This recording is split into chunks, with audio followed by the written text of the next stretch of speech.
to God. Hallelujah.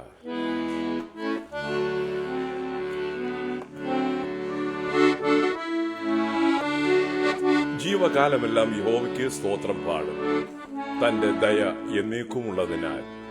അതുകൊണ്ടാണല്ലോ നമ്മൾ ഇന്ന് പകൽ നമുക്ക് ജീവിച്ചിരിക്കുവാനും ബോസ്റ്റൺ പ്രയർ ലൈനിൽ കടന്നു വരുവാനും കഴിയുന്നത്. സ്തോത്രം. ഞാൻ എല്ലാ കാലത്തും അങ്ങേ പാടി സ്തുതിക്കും, തൻ സ്തുതി എൻ നാവിൽ തന്നതാൽ. Hallelujah, hallelujah, glory. Amen. Thank you Jesus. Hallelujah.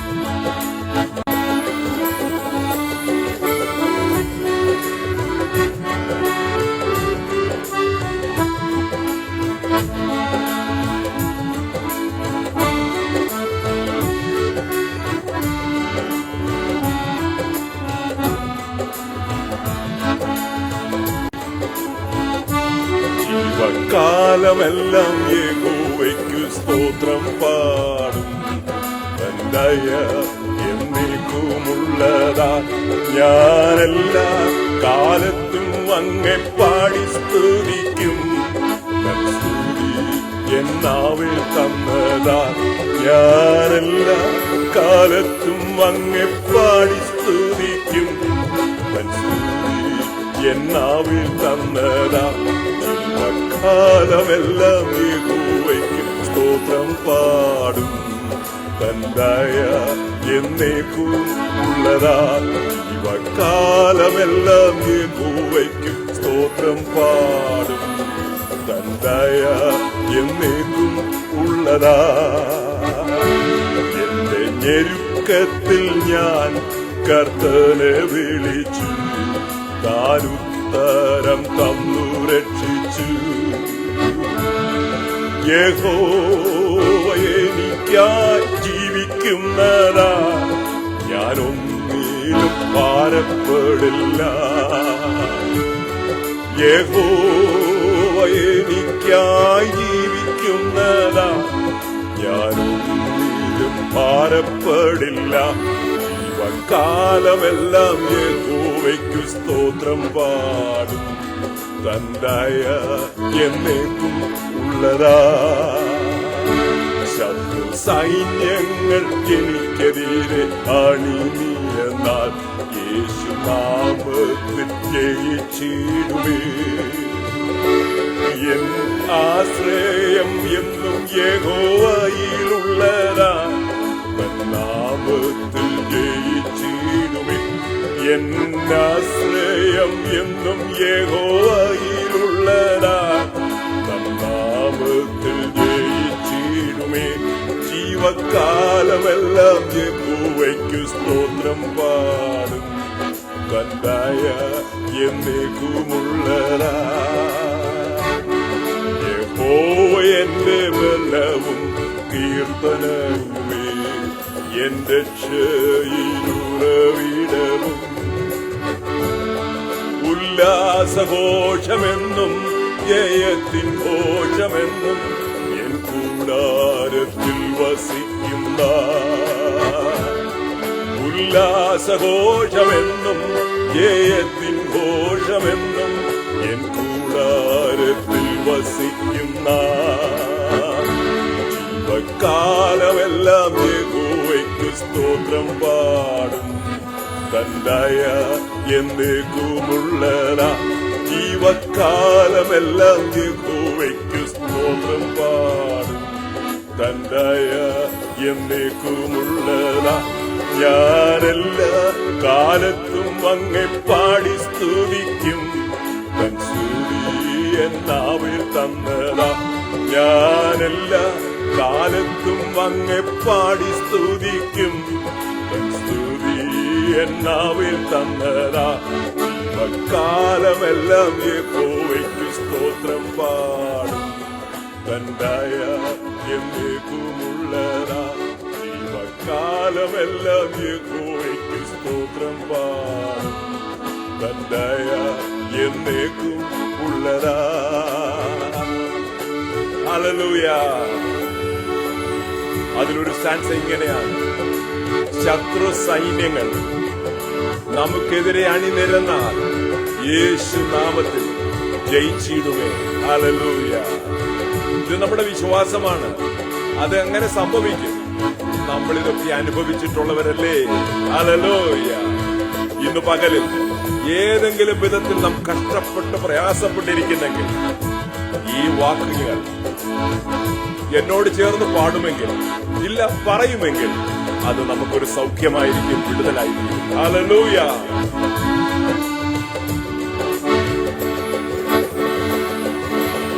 Hallelujah. ശത്രു സൈന്യങ്ങൾ എനിക്കെതിരെ അണിനിരുന്ന, ശത്രു സൈന്യങ്ങൾ എനിക്കെതിരെ അണിനിരുന്ന യേശുനാമത്തിൽ ജയിച്ചിടുമേ. ഒന്നുകൂടെ: ശത്രു സൈന്യങ്ങൾ എനിക്കെതിരെ അണിനിരുന്ന യേശുനാമത്തിൽ ജയിച്ചിടുമേ. എന്നാശ്രയം എന്നും യഹോവയിലുള്ളതാ. നാമത്തിൽ ജയിച്ചിടുമേ. എന്നാശ്രയം എന്നും യഹോവയിലുള്ളതാ. നാമത്തിൽ ജയിച്ചിടുമേ. ജീവകാലമെല്ലാം യഹോവയ്ക്ക് സ്തോത്രം പാടും. തന്ദയ എന്നേക്കും ഉള്ളതാ. ഒന്നുകൂടെ പാടി നോക്കാം: ജീവകാലമെല്ലാം യഹോവയ്ക്ക് സ്തോത്രം പാടും. തന്ദയ എന്നേക്കും ഉള്ളതാ. ഞാനെല്ലാ കാലത്തും അങ്ങെ പാടി സ്തുതിക്കും. സ്തുതി എന്നാവിൽ തന്നതാ. ഞാനെല്ലാ കാലത്തും അങ്ങെ പാടി സ്തുതിക്കും. സ്തുതി എന്നാവിൽ തന്നതാ. ഞാനെല്ലാ കാലത്തും അങ്ങെ പാടി സ്തുതിക്കും. സ്തുതി എന്നാവിൽ തന്നതാ. ജീവകാലമെല്ലാം യഹോവയ്ക്ക് സ്തോത്രം പാടും. തന്ദയ എന്നേക്കും ഉള്ളതാ. ജീവകാലമെല്ലാം യഹോവയ്ക്ക് സ്തോത്രം പാടും. തന്ദയ എന്നേക്കും ഉള്ളതാ. ഞാൻ എല്ലാ കാലത്തും അങ്ങെ പാടി സ്തുതിക്കും. സ്തുതി എന്നാവിൽ തന്നതാ. ഞാനെല്ലാ കാലത്തും അങ്ങെ പാടി സ്തുതിക്കും. സ്തുതി എന്നാവിൽ തന്നതാ. ജീവകാലമെല്ലാം യഹോവയ്ക്ക് സ്തോത്രം പാടും. തന്ദയ എന്നേക്കുമുള്ളതാ. ജീവകാലമെല്ലാം യഹോവയ്ക്ക് സ്തോത്രം പാടും. തന്ദയ എന്നേക്കും ഉള്ളതാ. ഹല്ലേലൂയ. തന്റെ ദയ എന്നേക്കും നമ്മളോട് കൂടെയുണ്ട്. അതുകൊണ്ട് ഞാനെന്റെ ദൈവത്തെ പാടി സ്തുതിക്കും. Hallelujah. Thank you Jesus, thank you Jesus. Hallelujah, hallelujah. എത്ര നല്ലൊരു ഗാനം. അതുകൊണ്ട് ഞാൻ എന്റെ കർത്താവിനെ പാടി സ്തുതിക്കും. ഹല്ലേലൂയ. എന്റെ ജീവകാലം മുഴുവൻ ഇത് ഒരു ദൈവത്തിന്റെ താല്പര്യമാണ്, സന്തോഷമാണ്, തീരുമാനമാണ്. സ്തോത്രം. Hallelujah. Glory to God. Glory to God. Thank you, Jesus. Hallelujah. Amen. Hallelujah. എന്റെ ഞെരുക്കത്തിൽ ഞാൻ കർത്തനെ വിളിച്ചു, താൻ ഉത്തരം തന്നു രക്ഷിച്ചു. കർത്താവ് നമുക്ക് കഴിഞ്ഞ നാളുകളിൽ നമ്മൾ കർത്താവിനോട് പ്രാർത്ഥിച്ചിട്ടുള്ള എത്രയോ എത്രയോ കാര്യങ്ങൾ കർത്താവ് നമുക്ക് ഉത്തരം തന്ന് നമ്മളെ സഹായിച്ചില്ലേ.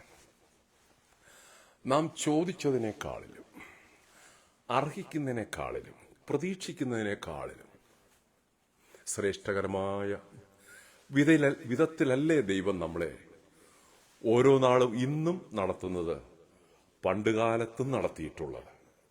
ഞാൻ കഴിഞ്ഞ ദിവസങ്ങളിൽ കർത്താവിന്റെ സന്നിധിയിൽ ഇങ്ങനെ ചിന്തിച്ചു. എന്റെ ചിന്തകൾ പഴയ കാലങ്ങളിലേക്ക് ഓടിപ്പോയി. എനിക്ക് ദൈവം എന്നെ നടത്തിക്കൊണ്ടിരിക്കുന്ന വഴികളൊക്കെ ഓർക്കുമ്പോൾ ദൈവത്തിന് സ്തോത്രം എന്ന് പറയാനല്ലാതെ മറ്റൊന്നുമില്ല. പലപ്പോഴും കണ്ണുകൾ നിറഞ്ഞ് ഒഴുകും ഹൃദയം വികസിക്കുമ്പോൾ. അത് നന്ദിയാൽ സംഭവിക്കുന്ന ഒരു കാര്യമാണ്. അതുകൊണ്ടാണ് ഈ പാട്ടിൽ നാം പാടിയത്, എന്റെ ജീവകാലമെല്ലാം ഞാൻ യഹോവയ്ക്ക് സ്തോത്രം പാടും. നമ്മുടെ ജീവിതത്തിൽ കർത്താവിന് എന്നും നന്ദിയുള്ളൊരു ഹൃദയം സൂക്ഷിക്കുവാൻ ദൈവം നമുക്ക് കൃപ തരട്ടെ. സാധാരണ എനിക്കും നമുക്കും ഒക്കെ സംഭവിക്കുന്ന ഒരു കാര്യം ഞാൻ ചോദിക്കാം, ഇന്ന കാര്യം കിട്ടിയില്ലല്ലോ, ഇന്ന കാര്യം കിട്ടിയില്ലല്ലോ, ഇന്ന കാര്യം കിട്ടിയില്ലല്ലോ. എന്നാൽ കഴിഞ്ഞ കാലങ്ങളെ ഓർത്താൽ നമ്മൾ ചോദിച്ചതിനേക്കാൾ നനച്ചതിനേക്കാളും അപ്പുറമായി ദൈവം നമ്മളെ വഴി നടത്തി. അതിന് നമ്മൾ നന്ദിയുള്ള ഹൃദയത്തോടുകൂടെ ജീവിക്കുമ്പോൾ നമ്മുടെ തുടർന്നുള്ള നാളുകളിൽ, നമ്മുടെ ഈ ഭൂമിയിലെ ജീവാവസാനം വരെയും നമുക്ക് ആവശ്യമുള്ള എല്ലാം കർത്താവ് അതിനപ്പുറമായി നൽകിത്തരുന്ന ഒരു ദൈവത്തെയാണ് നാം സേവിക്കുന്നത്. അതുകൊണ്ട് ഇന്ന് പകൽ ആരും ദുഃഖിച്ച് വേദനിച്ച് ഇരിക്കണ്ട. പ്രയാസമുണ്ട്, സങ്കടങ്ങളൊക്കെ ഉണ്ടാകാം. പക്ഷേ അതിനപ്പുറമായി നമ്മുടെ കർത്താവ് എനിക്ക് വേണ്ടി കഴിഞ്ഞ നാളുകളിൽ ചെയ്തതെന്താണ്? ഞാനിങ്ങനെ എൻ്റെ വൈഫിനോട് കഴിഞ്ഞ ദിവസം പറഞ്ഞു, നമ്മുടെ ജീവിതത്തെ ഏറ്റവും കൂടുതൽ സ്വാധീനിച്ച ആളാരാണ്? നമുക്കൊന്ന് ചിന്തിക്കാമോ? ഞാൻ ആ ചോദ്യം ഇന്നിപ്പോൾ സോഷ്യൽ മീഡിയയിൽ പറഞ്ഞിടുകയാണ്. ഞാനൊന്ന് പോസ്റ്റ് ചെയ്യണമെന്ന് വിചാരിച്ചു, പക്ഷെ പോസ്റ്റ് ചെയ്തിട്ടില്ല ഇതുവരെ. അത് ഒരു പ്രത്യേക കാരണം കൊണ്ട് എൻ്റെ മനസ്സിൽ ദൈവത്തിന്റെ ആത്മാവ് തന്ന ഒരു ചിന്തയാണ്. ഓരോരുത്തരും ആ ചിന്ത, ആഴമായ ചിന്തകളിലേക്ക് അത് നയിക്കും. ആ ഒരു കാര്യം ഞാൻ ഒരു പ്രാവശ്യം കൂടെ പറയാം. ഞാനത് പറയാനിരുന്നല്ല, പക്ഷെ പെട്ടെന്ന് പറഞ്ഞു പോയതാണ്. ബോസ്റ്റൺ പ്രയറിലുള്ള എല്ലാവരും ആ പ്രസ്താവന ഞാൻ ഒരിക്കൽ കൂടെ പറയാം. നമ്മുടെ ജീവിതത്തിൽ ഏറ്റവും കൂടുതൽ നമ്മളെ സ്വാധീനിച്ച number 1 and the foremost person, who is that? Hallelujah. അത് ഒന്ന് ചിന്തിക്കുക, അത് ഒന്ന് ഓർക്കുക. അതാരാണ്? പലരും നമ്മുടെ മനസ്സിൽ വരാം, പക്ഷെ എന്നിട്ടും വീണ്ടും ചോദിക്കണം, നമ്മുടെ മനസാക്ഷിയോട് ചോദിക്കണം. നമ്മുടെ കഴിഞ്ഞ കാലങ്ങളൊക്കെ ഓർത്തിട്ട് ചിന്തിക്കണം. നമ്മുടെ ജനനവും ജനനത്തിന് പുറകിലും നമ്മൾ ഇല്ലാതിരുന്ന കാലം ഒക്കെയുണ്ട്. പക്ഷേ ഇതെല്ലാത്തിനെ നമ്മൾ പുറകോട്ട് ചിന്തിച്ചിട്ട് നമ്മൾ എങ്ങോട്ട് യാത്ര ചെയ്യുന്നു, ഇതെല്ലാം മനസ്സിൽ ചിന്തിച്ചുകൊണ്ട് ഒരു ബിഗർ പിക്ചർ നിന്നുകൊണ്ട് നമ്മൾ ഒന്ന് ചോദിക്കുക, നമ്മുടെ മനസാക്ഷിയോട്, നമ്മുടെ ഹൃദയത്തോട് ചോദിക്കുക, എന്നെ ഏറ്റവും കൂടുതൽ സ്വാധീനിച്ച ആള് ആര്? ഹല്ലേലൂയ. ഈ ശുശ്രൂഷ അവസാനിക്കുന്നതിന് മുമ്പ് നിങ്ങളുടെ ഉത്തരം പറയാമെങ്കിൽ പറയൂ, ബുദ്ധിമുട്ടുണ്ടെങ്കിൽ പറയണ്ട. അത് സോഷ്യൽ മീഡിയയിലുള്ളവരായാലും ഇവിടെ ബോസ്റ്റൺ പ്രയറിലുള്ളവരായാലും ആരായാലും അത് അങ്ങനെ ചെയ്യുന്നെങ്കിൽ അത് ഒരു സന്തോഷത്തിന് വേണ്ടി ഞാൻ പറഞ്ഞു എന്ന്. Hallelujah, glory to God, thank you Jesus. ഞാൻ ഒന്നുകൂടെ പറയാം, നമ്മുടെ ജീവിതത്തിൽ നമ്മളെ വ്യക്തിപരമായി എന്നെ ഏറ്റവും കൂടുതൽ സ്വാധീനിച്ച വ്യക്തി ആര്? ഏറ്റവും കൂടുതൽ എന്നെ ഇൻഫ്ലുവൻസ് ചെയ്ത വ്യക്തി ആര്? I hope you got the question. കഴിഞ്ഞ ദിവസം ഞാൻ എന്നോട് തന്നെ ചോദിച്ചു, അതിന്റെ ഉത്തരം ഞാൻ കണ്ടെത്തി. സ്തോത്രം. എല്ലാവർക്കും അതിനൊരു ഉത്തരം പറയാനുണ്ടാകും. അതുകൊണ്ട് അത് ദൈവസ്നേഹത്തിൽ ഞാൻ ചോദിക്കുകയാണ്. നിങ്ങൾക്ക് പറയാവുന്നവർ പറഞ്ഞാൽ മതി, പക്ഷെ ഇത് അവസാനിക്കുന്നതിന് മുമ്പ് അഥവാ ഞാൻ മറന്നുപോയാലും നിങ്ങൾ എന്നെ ഒന്ന് ഓർപ്പിക്കണം. ഞാൻ ഈ വചന ശുശ്രൂഷയിലേക്ക് പ്രവേശിക്കട്ടെ. നമുക്ക് 2 Corinthians chapter 10 verse 3 to 5 നമുക്ക് അത് ഇന്നത്തെ ധ്യാനത്തിന് വേണ്ടി നമുക്ക് വായിക്കാം. 2 കൊരിന്ത്യർ 10 അധ്യായം അതിന്റെ 3, 4, 5 വാക്യം.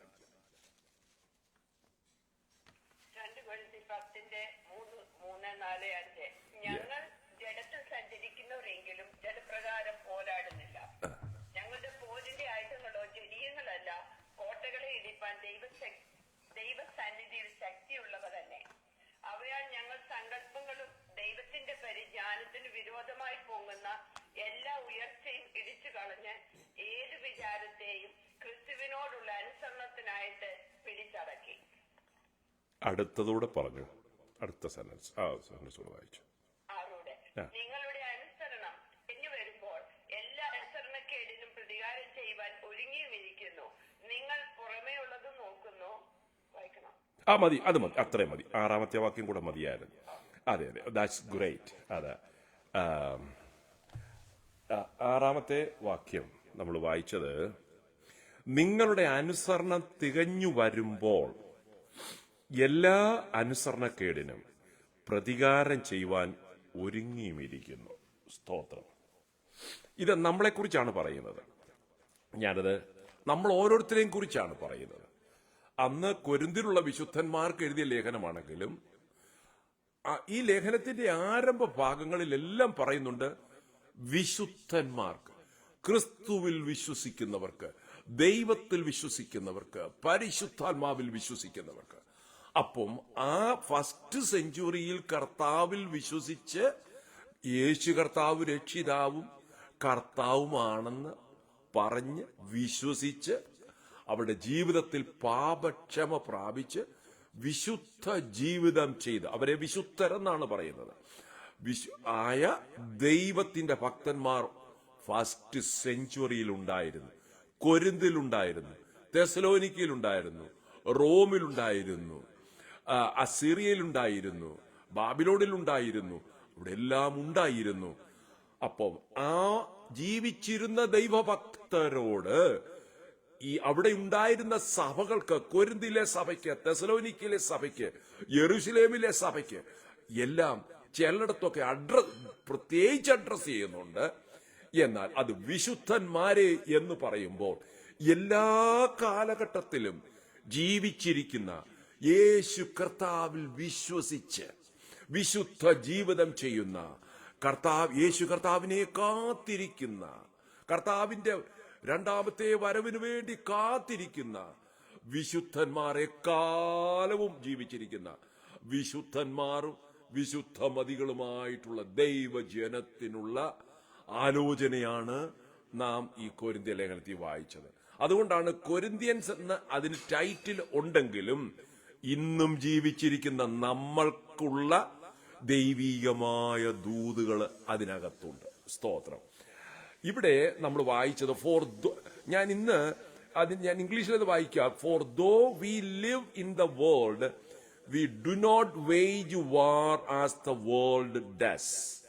The weapons we fight with are not the weapons of the world.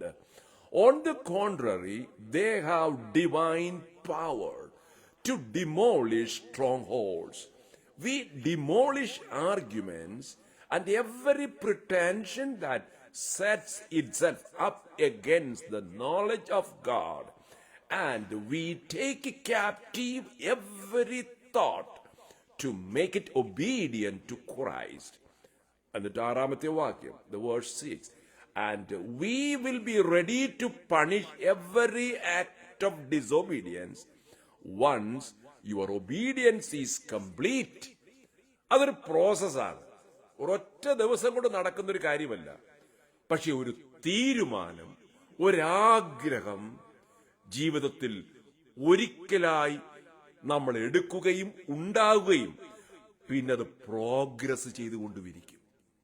നമ്മുടെ അന്ത്യശ്വാസം വരെ ആ പ്രോഗ്രഷൻ നടന്നുകൊണ്ടിരിക്കും. നമുക്കത് അറിയാമോ അത് എന്താണെന്നുള്ളത്? ഇങ്ങനെ വചനത്തിൽ അനേക മർമ്മങ്ങൾ പ്രാക്ടിക്കൽ ലൈഫിൽ, നമ്മുടെ അനുദിന ജീവിതത്തിൽ നമ്മളെ ബലപ്പെടുത്തുന്ന, നമ്മളെ ശക്തീകരിക്കുന്ന വചനങ്ങളുണ്ട്. ദൈവത്തിന്റെ മക്കൾക്കുള്ള കാര്യമായി പറയുന്നത്. ലോക മനുഷ്യർക്ക് ഈ പറയുന്നത് മനസ്സിലാകത്തില്ല. സ്തോത്രം. ഇവിടെ ലോക മനുഷ്യർ എന്തെന്ന് ചോദിച്ചു, ഇവിടെ ഒരു പോരാട്ടത്തെ കുറിച്ചാണ് പറയുന്നത്. അതിന് ടൈറ്റിൽ ഞാൻ കൊടുത്തിരിക്കുന്നത് സ്പിരിച്വൽ വാർഫെയർ. എനിക്ക് തോന്നുന്നു കുറച്ചാഴ്ചകൾക്ക് മുമ്പ്, ഞാൻ എന്നാന്ന് കൃത്യം ഓർക്കുന്നില്ല, ഈ ടോപ്പിക്കിൽ നിന്നും ദൈവത്തിന്റെ വചനം നമ്മൾ ധ്യാനിക്കുകയും ചിന്തിക്കുകയും ചെയ്തായിരുന്നു. ഒരു പക്ഷേ 2 മാസത്തിന് മുമ്പായിരിക്കാം. പക്ഷെ എങ്കിലും ഈ വചനം അനുദിന ജീവിതത്തിൽ എപ്പോഴും എന്നും ഇന്നും നമ്മുടെ വ്യക്തിപരമായ ജീവിതത്തിലും കുടുംബജീവിതത്തിലും സഭയിലും ജോലിസ്ഥലങ്ങളിലും ഈ സമൂഹത്തിൽ നമുക്ക് ജീവിക്കണമെങ്കിൽ, സക്സസ്ഫുള്ളായി ജീവിക്കണമെങ്കിൽ ഈ വചനം ദൈവത്തിൽ വിശ്വസിക്കുന്ന വിശുദ്ധന്മാര്, വിശുദ്ധമതികൾ ആരായിരുന്നാലും ഇത് നമ്മുടെ സ്വന്തം കഴിവുകൊണ്ട് നടക്കത്തുമില്ല, എത്ര ശ്രമിച്ചാലും നടക്കത്തുമില്ല. എന്നാൽ ദൈവത്താൽ ഈ കാര്യം സാധിക്കും. ദൈവത്താൽ ഈ കാര്യം നമ്മളിൽ സാധിക്കുമ്പോൾ അതിന്റെ സന്തോഷം, അതിന്റെ ഡിഫറൻസ് നമ്മൾ അനുഭവിക്കുകയും ചെയ്യും. അത് നല്ല സന്തോഷകരമായ ഒരു ജീവിതമാണ്. സ്പിരിച്വൽ വാർഫെയറിനെ കുറിച്ച്, അതായത് ആത്മീക പോരാട്ടം എന്നാണ് പറയുന്നത്. അപ്പൊ അത് ദൈവവുമായിട്ടുള്ള ബന്ധത്തിൽ വരാത്തവർക്ക് ഈ പറയുന്ന ഒന്നും മനസ്സിലാവില്ല. പക്ഷെങ്കിൽ യേശു കർത്താവിലേക്ക് വന്നു കഴിഞ്ഞാൽ അവരുടെ ജീവിതത്തിൽ നേരത്തെ ഉണ്ടായിരുന്നതിനേക്കാളിലും ആത്മീകമായ പോരാട്ടങ്ങൾ ഉണ്ടാകും. എന്നാൽ അത് നമ്മളെ തളർത്തിക്കളയുകയില്ല, മറിച്ച് അത് നമ്മളെ വളർത്തുകയാണ്. അതാണ് ചെയ്യുന്നത്. ബൈബിളിൽ ദൈവഭക്തരായിട്ട് ജീവിച്ചിട്ടുള്ള ആര് കഷ്ടങ്ങളിൽ കൂടെ പോയാലും അതിൽ നിന്നും ദൈവം ചില പ്രത്യേക രീതിയിൽ കൂടെ ദൈവം അവരെ ഉണർത്തിയെടുക്കുകയാണ് ചെയ്തിട്ടുള്ളത്. പക്ഷെ ചിലപ്പോൾ വേദനാജനകമായിരിക്കാം. നമുക്കറിയാം, അതായത് ഫിലിപ്പിയിലെ കാരാഗ്രഹത്തിലായിരുന്ന പൗലോസും ശീലാസും അറസ്റ്റ് ചെയ്യപ്പെട്ടു, അല്ലെ? അവരെ പീഡിപ്പിക്കപ്പെട്ടു, അവരെ അടിച്ചു, അവരെ ഉപദ്രവിച്ചു. കാരണം അവർ അവിടെ കർത്താവിനു വേണ്ടി പ്രസാദമുള്ള കാര്യം അവർ ചെയ്തു. ആ സമൂഹത്തിൽ അവർ അതായത് സുബോധം നഷ്ടപ്പെട്ട, അല്ലെങ്കിൽ വേറൊരു ദുരാത്മാവ് ബാധിച്ച ഒരു സ്ത്രീയെ ഇതിലുള്ള ദുർഭൂതത്തെ ശാസിച്ചു. അപ്പൊ അവിടെയുള്ള ആൾക്കാർക്കത് ഇഷ്ടപ്പെട്ടില്ല. അവിടെ അങ്ങനെയുള്ള കർത്താവിന് വേണ്ടിയുള്ള ശുശ്രൂഷ ചെയ്യുമ്പോൾ അവരെ സമൂഹം വിലക്കി, അവരെ പീഡിപ്പിച്ചു. ഇന്നും കർത്താവിന് വേണ്ടി ജീവിക്കുന്ന ദൈവമക്കളെ പീഡിപ്പിക്കുന്നുണ്ടല്ലോ അവിടെ ഇവിടങ്ങളിലായിട്ടൊക്കെ. പക്ഷെങ്കിൽ ദൈവഭക്തന്മാർ പീഡിപ്പിക്കപ്പെട്ടാലും അത് വേദനാജനകമാണ്. പക്ഷെ എന്റെ ഔട്ട്കം വരാൻ പോകുന്നത് വളരെ ബ്യൂട്ടിഫുൾ ആയിരിക്കും. അവരെ ജയിലിൽ ഇട്ടു, പക്ഷെ ജയിലിൽ നിന്നും അതിനുശേഷം സംഭവിക്കുന്നത് അവരർദ്ധരാത്രി പൗലോസും ശീലാസും ദൈവത്തെ പാടി സ്തുതിച്ചു എന്നാണ് നമ്മൾ കാണുന്നത്.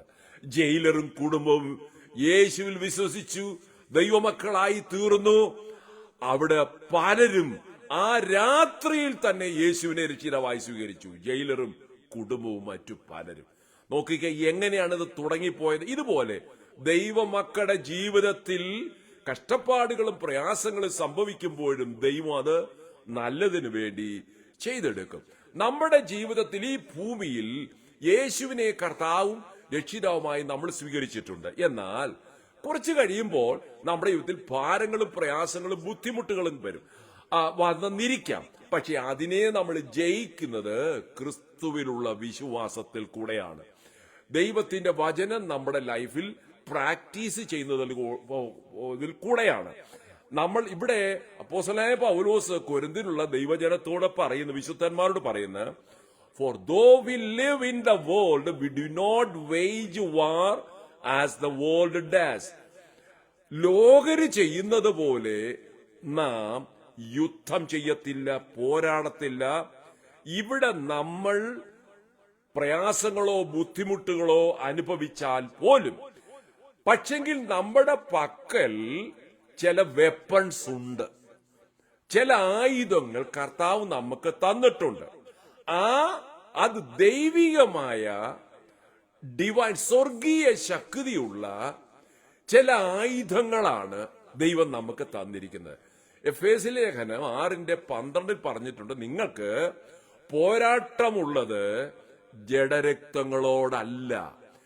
അതായത് നമ്മളോട് ഒരാൾ വഴക്കോ വിദ്വേഷമോ കുറ്റപ്പെടുത്തലുകളോ പറഞ്ഞുകൊണ്ട് വരുമ്പോൾ, അല്ല നമ്മളെ പീഡിപ്പിക്കുമ്പോൾ, നമുക്ക് തിരിച്ച് അവരോടല്ല പോരാട്ടമെന്ന് പറയുമ്പോൾ പലർക്കും അത് വിശ്വസിക്കാൻ പ്രയാസമുണ്ട്. നമ്മൾക്ക് പോലും അത് വിശ്വസിക്കാൻ പ്രയാസമുണ്ട്. എന്നാൽ വാഴ്ചകളോടും അധികാരങ്ങളോടും ഇരുട്ടിന്റെ ശക്തികളോടും സ്വർലോകത്തിലെ ദുഷ്ടാത്മസേനയോടുമാണ് നമ്മൾക്ക് പോരാട്ടമുള്ളത്. അത് പലർക്കും അറിഞ്ഞുകൂടാ. വേദപുസ്തകം അത് പറയുന്നു. എന്ന് പറഞ്ഞാൽ ഒന്നുകൂടെ അകത്തേക്ക് നമുക്ക് പലർക്കും അതറിയാം. എങ്കിലും ഞാൻ പറയട്ടെ, സർവ ലോകവും പിശാചിന്റെ അധീനതയിൽ കിടക്കുന്നു. അവന്റെ അധീനതയിൽ കിടക്കുന്ന ദൈവത്തിന്റെ ജനത്തെ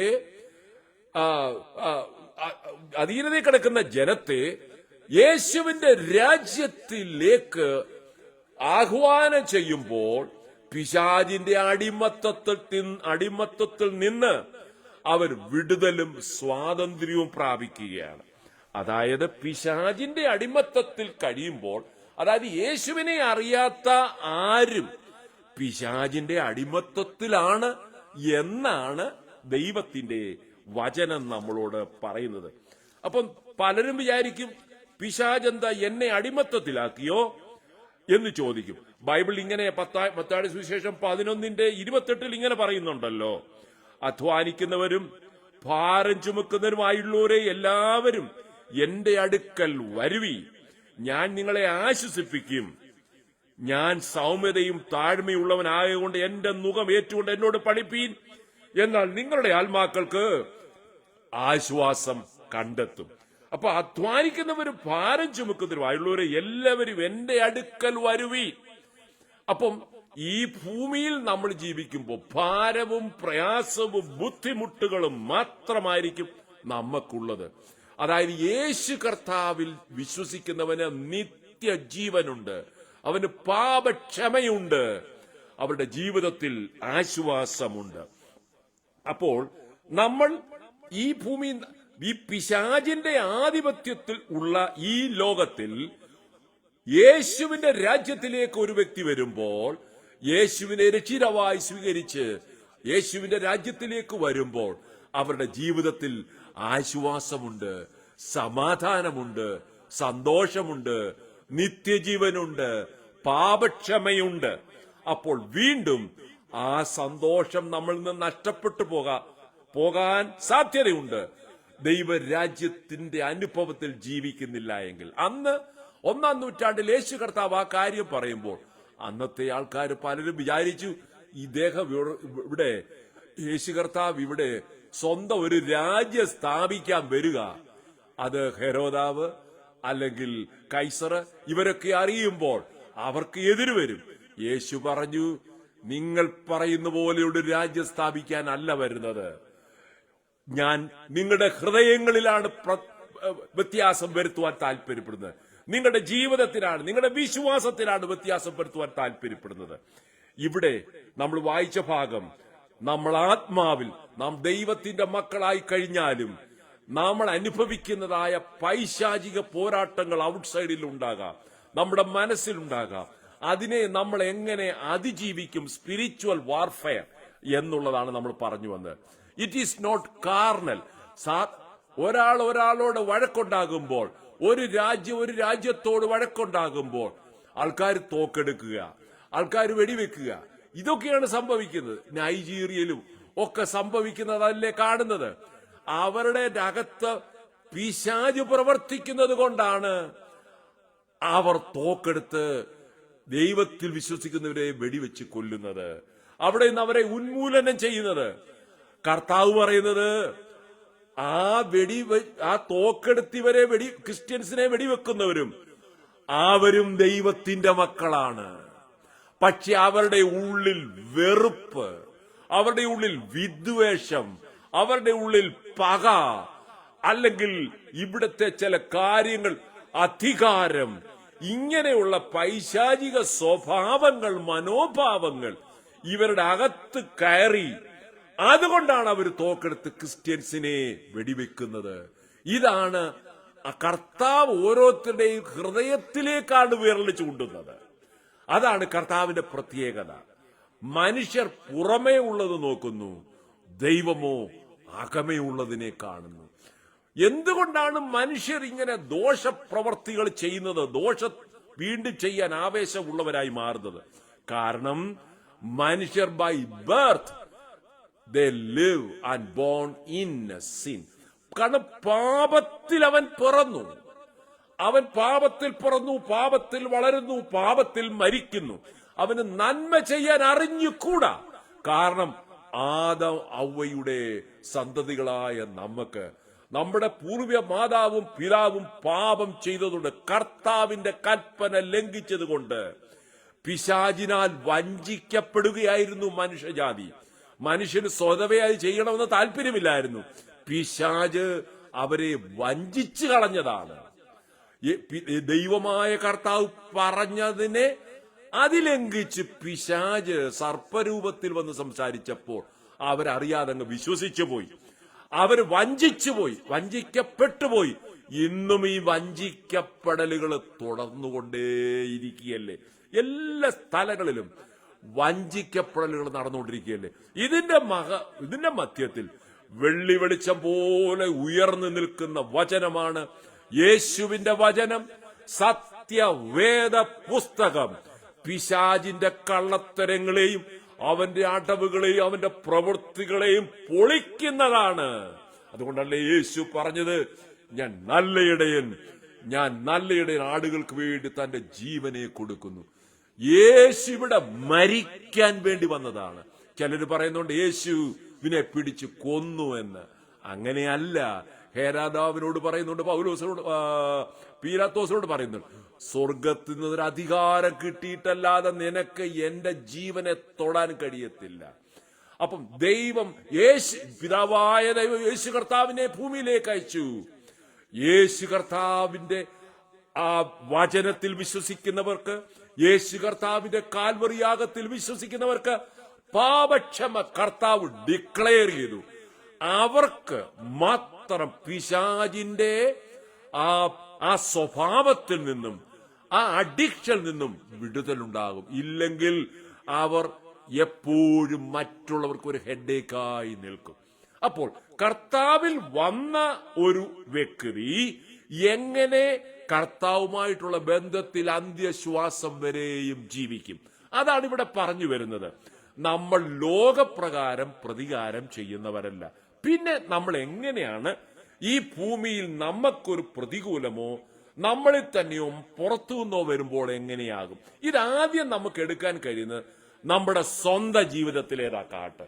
പുറത്തേത് തൽക്കാലം വിടുക. പുറത്തുനിന്ന് ഒരാൾ നമ്മളോട് ഇഷ്ടമില്ലായ്മയോ അല്ല വെറുപ്പോ കാണിക്കുമ്പോൾ നമ്മൾ അവരോട് യുദ്ധത്തിന് പോകുന്നില്ല. എന്നാൽ അത് എഫേസ്യ ലേഖനം 6:12 നമ്മൾ വായിച്ചു. നമുക്ക് പോരാട്ടമുള്ളത് ജഡരക്തങ്ങളോടല്ല, വാഴ്ചകളോടും അധികാരങ്ങളോട്, ഇരുട്ടിന്റെ ശക്തികളോട്, സ്വർലോകത്തിലെ ദുഷ്ടാത്മസേനകളോടുമാണ് നമ്മൾ പറഞ്ഞു. നമ്മൾ വചനത്തിൽ വായിച്ചു. ഇപ്പോൾ ഇനി നമ്മുടെ ഹൃദയത്തിനകത്ത് പിശാച് അവന്റേതായ പ്രോഡക്റ്റുകൾ ഇട്ട് നമ്മളെ നശിപ്പിക്കാൻ സാധ്യതയുണ്ട്. അതിനെ നമുക്ക് ലഭിച്ച വിശ്വാസം, വിശുദ്ധ ജീവിതം എങ്ങനെ അന്ത്യം വരെ കാത്തു സൂക്ഷിക്കും? നമ്മൾ വായിച്ചത്, ഞങ്ങൾ ജഡത്തിൽ സഞ്ചരിക്കുന്നവരെങ്കിലും ജഡപ്രകാരം പോരാടുന്നില്ല, ഞങ്ങളുടെ പോരിന്റെ ആയുധങ്ങളോ ജഡീകങ്ങളല്ല. അടുത്തത്, കോട്ടകളെ ഇടിപ്പാൻ ദൈവത്തിന്റെ സന്നിധിയിൽ ശക്തി ഉള്ളവ തന്നെ. ചില കോട്ടകളെ പോലെയുള്ള ചില പ്രതിബന്ധങ്ങൾ പിശാചിന് നമ്മുടെ ഉള്ളിൽ പണിയാൻ കഴിയും. അത് എങ്ങനെയാന്ന് ചോദിച്ചാൽ വെറുപ്പായിരിക്കും, അല്ല വിദ്വേഷമായിരിക്കും, അല്ല പകയായിരിക്കും, അല്ല ഇഷ്ടക്കേടായിരിക്കും, അല്ലെങ്കിൽ സ്ഥാനമാനമായിരിക്കാം, അല്ലെങ്കിൽ അധികാരമായിരിക്കാം, അല്ലെങ്കിൽ പണമായിരിക്കാം. ഈ വക അകത്തോട്ട് കയറിക്കഴിഞ്ഞാൽ നമുക്ക് മറ്റുള്ളവരെ പിണങ്ങി മാറി നിൽക്കാം. അവരെ ഏഴയിലൊക്കെ തടിപ്പിക്കത്തില്ല, അവരുമായിട്ട് സഹകരണമില്ല, അവരെ വെറുക്കുന്നു. ഇപ്പൊ നോക്കൂ, റഷ്യയും യുക്രൈനുമായിട്ടുള്ള യുദ്ധം, ഇസ്രയേലും അതുപോലെ ഹമാസുമായിട്ടുള്ള യുദ്ധം, അതുപോലെ നൈജീരിയയിൽ നടക്കുന്നത് നമ്മൾ ബിഗർ പിക്ചർ കാണാം. വെറുപ്പ്, വിദ്വേഷം, അധികാരം, ദ്രവ്യാഗ്രഹം, ടെറിട്ടറി സ്ഥാപിക്കുക, എനിക്ക്, എന്റേത്, എനിക്കു മാത്രം. നോക്കിക്കേ, ഇത് ചൈനയിലെ വോളിനേക്കാളിലും ഏതു വലിയ പ്രതിബന്ധ ലോകത്തിൽ മനുഷ്യരുണ്ടാക്കി വെച്ചിരിക്കുന്നതിനേക്കാളിലും എത്രയോ വലുതാണ് ഈ കോട്ട. ഹിറ്റ്ലർ എത്രയോ ആയിരക്കണക്കിന് യഹൂദ ജനത്തെയാണ് അവര് ഹോളോകോസ്റ്റിൽ കൂടെ നശിപ്പിച്ചു കളഞ്ഞത്. ഇന്നും അത് ആൾക്കാർ കണ്ടാൽ ഇരുന്ന് കരഞ്ഞു പോകും. അദ്ദേഹത്തിന് അവരോട് വിരോധം വന്നു, വിദ്വേഷം വന്നു, പിണക്കം വന്നു. എന്തുമാത്രം യഹൂദ ജനത്തിനെ കൊന്നൊടുക്കിയപ്പാ. ആലോചിച്ച് നോക്കിയേ, ഇന്ന് അതേ സ്വഭാവം നമ്മുടെ കുടുംബങ്ങളിലോ സഭകളിലോ വരാൻ സാധ്യതയില്ലേ? അങ്ങനെ ഈ വിരോധം വന്നു കഴിയും. എന്നിട്ട് വേണം നമ്മൾ ഈ വചനം ചിന്തിക്കുവാനായിട്ട്. ആകെ മൂന്നാം ആ വാക്യം ഒന്നുകൂടെ വായിക്കാം. ഞങ്ങളുടെ പോരിന്റെ ആയുധങ്ങളോ ജഡികങ്ങളല്ല, കോട്ടകളെ ഇടിപ്പാൻ ദൈവത്തിന്റെ സന്നിധി ശക്തിയുള്ളവ തന്നെ. അപ്പൊ ഈ കോട്ടകളെ എങ്ങനെ ഇടിക്കപ്പെടും? ഈ കോട്ടയാണ് മനുഷ്യനുണ്ടാക്കി വെച്ച കോട്ടകളെക്കാൾ വലിയ കോട്ട. അതുകൊണ്ടല്ലേ ഇന്നും ആയിരക്കണക്കിന് ആൾക്കാർ നൈജീരിയയിൽ കൊല്ലപ്പെടുന്നത്? ക്രിസ്തീയ ജനത്തോടെ എന്താണ് ഇത്ര വിദ്വേഷം? അത് പിശാചുണ്ടാക്കുന്നതാണ്. നമ്മൾ അവരെ, ഈ ക്രിസ്തീയ ജനത്തെ ഉപദ്രവിക്കുന്നവരെ കൊന്നൊടുക്കിയിട്ട് ഒരു ഗുണവുമില്ല. കർത്താവ് പറഞ്ഞു, ആരെ കൊല്ലരുത്. നിങ്ങളെ ഉപദ്രവിക്കുന്നവർക്ക് വേണ്ടി നിങ്ങൾ പ്രാർത്ഥിക്കുക, നിങ്ങൾ അവരെ സ്നേഹിക്കുക, നിങ്ങൾ അവരെ സഹായിക്കുക. നിങ്ങളുടെ ജീവൻ, എന്റെ ജീവൻ ഞാൻ നിങ്ങൾക്ക് തന്നതുപോലെ നിങ്ങൾ അവരെ സ്നേഹിക്കുക,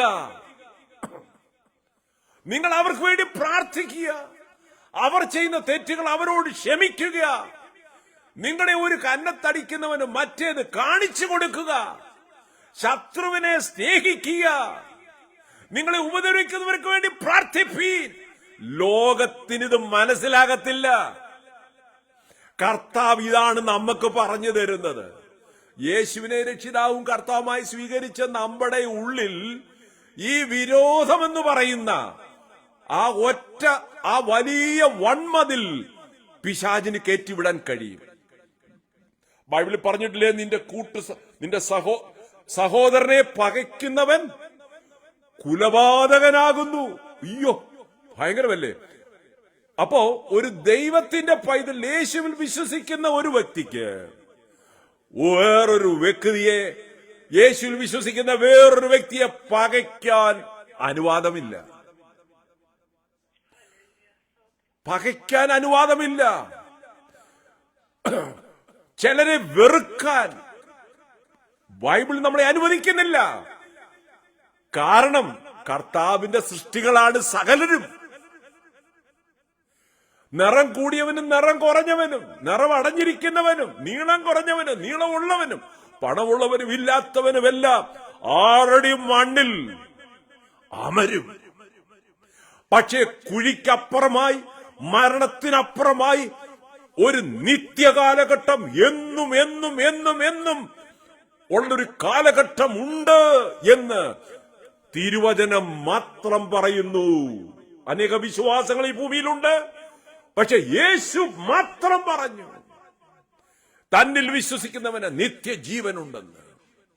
യേശു മാത്രം പറഞ്ഞു മരണത്തിന് ശേഷം ഒരു ജീവിതമുണ്ടെന്ന്. അത് നശിക്കാത്തതാണ്, എന്നും എന്നും നിൽക്കുന്നതാണ്. യേശുവിൽ വിശ്വസിക്കുന്ന മരിച്ചവർ വീണ്ടും ഉയർത്തെഴുന്നേൽക്കുന്ന ഒരു ദിവസം. ഹല്ലേലൂയ. അവരെ ന്യായവിധിക്ക് വേണ്ടി, അല്ലെങ്കിൽ ചിലർ നിത്യ ലജ്ജയ്ക്ക് വേണ്ടിയും ചിലർ നിത്യ സന്തോഷത്തിനു വേണ്ടിയും ചിലർ ഉയർത്തെഴുന്നേൽക്കും എന്ന് കർത്താവ് പറഞ്ഞു. ആ ഭാഗം നമുക്ക് കാണാൻ കഴിയുന്നത് യോഹന്നാന്റെ സുവിശേഷം 5-ാം അധ്യായം 28-ാമത്തെ വാക്യം ഒന്ന് വായിച്ചുകൊള്ളൂ. യോഹന്നാന്റെ സുവിശേഷം 5-ാം അധ്യായം 28-ഉം 29-ഉം വാക്യം. ഇത് യേശു മാത്രമേ പറഞ്ഞുള്ളൂ ലോകത്തോട്. ഇത് വളരെ പ്രസക്തമാണ്. വായിച്ചുകൊള്ളൂ. ഇതിങ്കിൽ ആശ്ചര്യപ്പെടരുത്. കല്ലറകളിലുള്ളവർ എല്ലാവരും അവന്റെ ശബ്ദം കേട്ടു. നന്മ ചെയ്തവർ ജീവനായും തിന്മ ചെയ്തവർ ന്യായവിധിക്കായും പുനരുത്ഥാനം ചെയ്യുവാനുള്ള നാഴിക വരുന്നു. ഇതൊരു സത്യമാണ്. സകലരും ഈ പ്രോസസ്സിൽ കൂടെ പോകും. ഇന്ന് ക്രിസ്തീയ ജനത്തെ വെടിവെച്ച് തോക്കും കൊണ്ട് വെടിവെച്ച് കൊല്ലുന്നവരും, ആർക്കും ഒരു ദോഷം ചെയ്യാത്ത ക്രിസ്തീയ സമൂഹത്തെ വെറുക്കുന്നവരും, നോക്കിക്കൊള്ളൂ, ഈ പ്രോസസ്സിൽ കൂടെ കടന്നു പോകും. കർത്താവ് തന്നിൽ വിശ്വസിക്കുന്നവരോട് പറഞ്ഞ വിശ്വാസ സത്യങ്ങൾ വിശ്വസിക്കുന്നവരാണ് തിരിച്ച് യുദ്ധം ചെയ്യാത്തത്. കാരണം അവർക്കറിയാം അവർക്ക് പ്രതിഫലം കൊടുക്കുന്ന ഒരു ദൈവമുണ്ട്. ഈ ഭൂമിയിൽ എല്ലാവരോടും ക്ഷമിക്കണമെന്നാണ് യേശുവിന്റെ പഠിപ്പിക്കൽ. എന്നാൽ നമുക്ക് ചിലരോട് യുദ്ധമുണ്ട്. അത് ആരോടാണ്? പിശാചിനോടും അവന്റെ ദൂതന്മാരോടുമാണ് യുദ്ധം, മനുഷ്യരോടല്ല. ഇത് മനുഷ്യർക്ക് മനസ്സിലാകത്തില്ല. അതായത് അപ്പൊ മനുഷ്യർക്കത് കാണത്തില്ലല്ലോ. എവിടെ പിശാച്? പിശാചിന്റെ സ്വഭാവങ്ങളും പ്രവർത്തികളും അഴിപ്പാൻ യേശു ഭൂമിയിൽ വന്നു. അപ്പോൾ യേശുവിൽ വിശ്വസിക്കുന്ന ഒരു വ്യക്തി പിശാചിന്റെ പ്രവൃത്തികൾ നമ്മളിൽ ഉണ്ടാകാതിരിക്കാൻ ശ്രദ്ധിക്കണം. ആ യുദ്ധത്തെക്കുറിച്ചാണ് നമ്മളിവിടെ വായിച്ചത്. സ്തോത്രം. ആ യുദ്ധം നമ്മുടെ ഉള്ളിന്റെ ഉള്ളിൽ ചിന്തകളിൽ കൂടെ, മനോഭാവങ്ങൾ കൂടെ, താല്പര്യങ്ങളിൽ കൂടെ, തീരുമാനങ്ങളിൽ കൂടെ, ഇച്ഛകളിൽ കൂടെ വ്യാപരിച്ച് നമ്മുടെ ഉള്ളിനെ വശീകരിക്കാം. ഒരിക്കൽ ആദവിനെ അവയും പിശാച് വശീകരിച്ചു, ചതിച്ചു. നമ്മളെ ഈ ഭൂമി ജീവിച്ചിരിക്കുന്ന കാലയളവിൽ നമ്മളെ ക്രിസ്തുവിൽ നിന്നും വശീകരിച്ച് മാറ്റിക്കളയാം. പുറമേ ഹല്ലേലൂയ സ്തോത്രവും ചർച്ചും വർഷിപ്പും എല്ലാം ചെയ്യാം. പുറമേ നോക്കുമ്പോൾ കുഴപ്പമില്ല, രാജൻ എബ്രഹാം.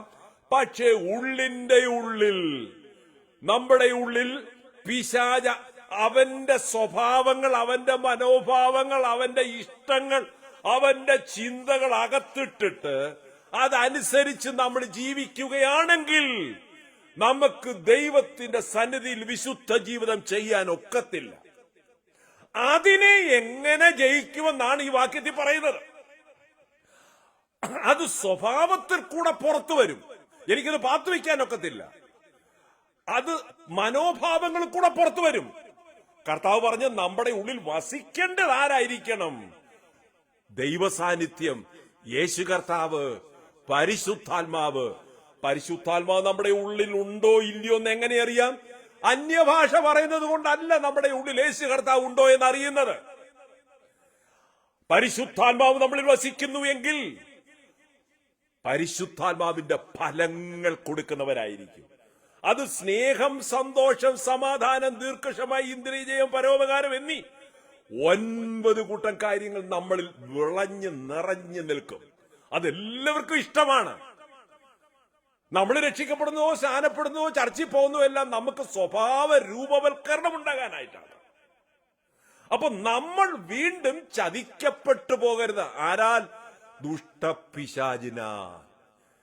ആ കൊരിന്ത്യയിലുള്ള വിശുദ്ധന്മാരോട് പറയാണ്, നമുക്കൊരു പോരാട്ടമുണ്ട്, മറ്റുള്ളവരോടല്ല. നമ്മുടെ അകത്ത് കയറി വരുന്ന ആകാത്ത ചിന്തകൾ, മനോഭാവങ്ങൾ, ഉന്നതമായ താല്പര്യങ്ങളൊക്കെ അതിനെ പിടിച്ച് അടക്കണം. എങ്ങനെ? ക്രിസ്തുവിനോടുള്ള അനുസരണത്തിനായിട്ട്. അപ്പൊ ഞാൻ ക്രിസ്തുവിനെ അനുസരിക്കുന്നുവെങ്കിൽ, ഞാൻ ദൈവത്തിന്റെ മകനാണെങ്കിൽ, ദൈവത്തിന് ഹിതകരമല്ലാത്ത ഏത് ചിന്തയെയും പിടിച്ച് അടക്കണമെന്നാണ് പറഞ്ഞിരിക്കുന്നത്. അതാണ് നമ്മളിവിടെ വായിച്ചത്. അത് ചെയ്യാനുള്ള ശക്തി ഒക്കുമോ? ഒക്കും. കർത്താവ് നമുക്കത് തരും. നമ്മൾ ആഗ്രഹിക്കണം, പ്രാർത്ഥിക്കണം. നാലാമത്തെ വാക്യം, ഞങ്ങളുടെ പോരിന്റെ ആയുധങ്ങൾ ജഡികങ്ങളല്ല, കോട്ടകളെ ഇടിപ്പാൻ ദൈവത്തിന്റെ സന്നിധിയിൽ ശക്തിയുള്ളവർ തന്നെ. ഈ കോട്ടകൾ എന്ന് പറയുന്നത് വെറുപ്പ്, വിദ്വേഷം, ദുർനടപ്പ്, ഇങ്ങനെയുള്ള പാപപ്രവർത്തികളാണ് ഇവിടെ പറഞ്ഞിരിക്കുന്ന ഈ പറഞ്ഞിരിക്കുന്ന എന്തുവാ സ്വഭാവങ്ങളും ജഡത്തിന്റെ പ്രവൃത്തികളും ഈ കോട്ടകളും ഇവകൾ നമ്മുടെ ദുർസ്വഭാവങ്ങൾ നമ്മളിൽ പിശാച് വരുത്തിയിട്ട് കഴിഞ്ഞാൽ അത് നമ്മളിൽ കോട്ട പോലെ ദൈവത്തിന് നമ്മുടെ അകത്ത് പ്രവർത്തിക്കാനൊക്കത്തില്ല. ജഡത്തിന്റെ പ്രവൃത്തികൾ കോട്ട പോലെ നമ്മുടെ അകത്ത് നിൽക്കുന്ന എന്തൊക്കെയെന്നറിയാമോ? ചിലതൊന്ന് വായിച്ചേര്, പലതുണ്ട്. ചിലത് അതിനകത്ത് ഒരെണ്ണം നമ്മുടെ അകത്ത് കയറിയാ മതി. ഗലാത്യ ലേഖനം 5:19 ഒന്ന് വായിച്ചേര്. ഗലാത്യർ ലേഖനം ഗലാത്യയിലുള്ള വിശുദ്ധന്മാരോട് പറയുന്നതാ. അത് ഇന്നത്തെ വിശുദ്ധന്മാരോടും ഉള്ളതാ.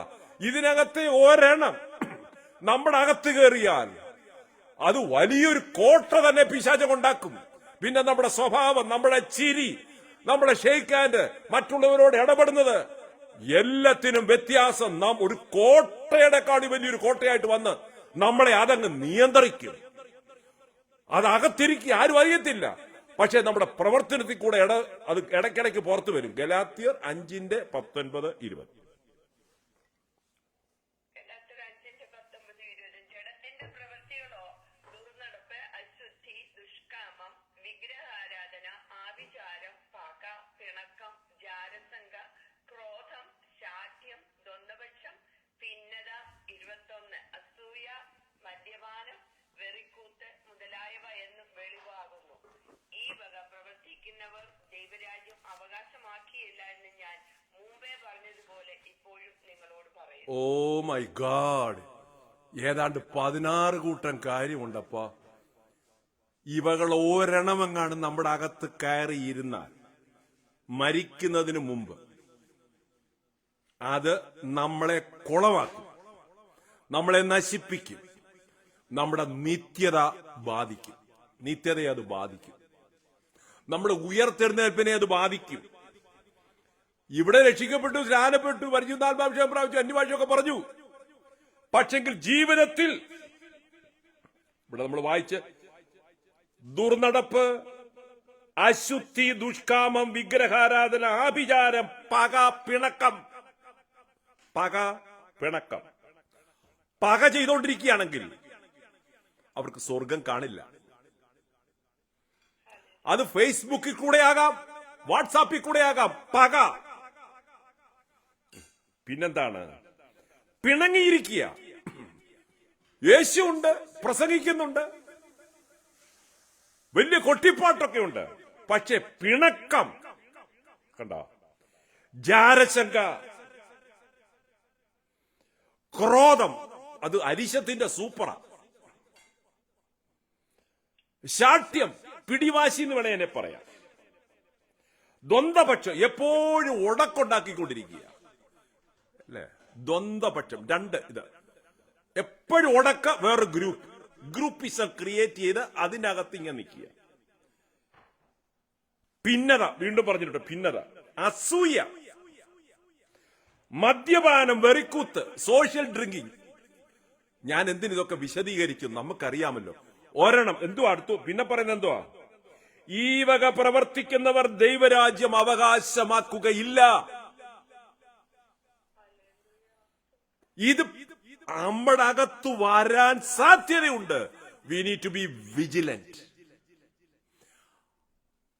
എന്താ? യേശുവിന്റെ അടുത്തേക്ക് വരിക എന്നുള്ളതേ ഉള്ളൂ. വന്നവർ വീണ്ടും ഇത് ജീവിതത്തിൽ താലോലിച്ചു കൊണ്ട് നടന്നാൽ,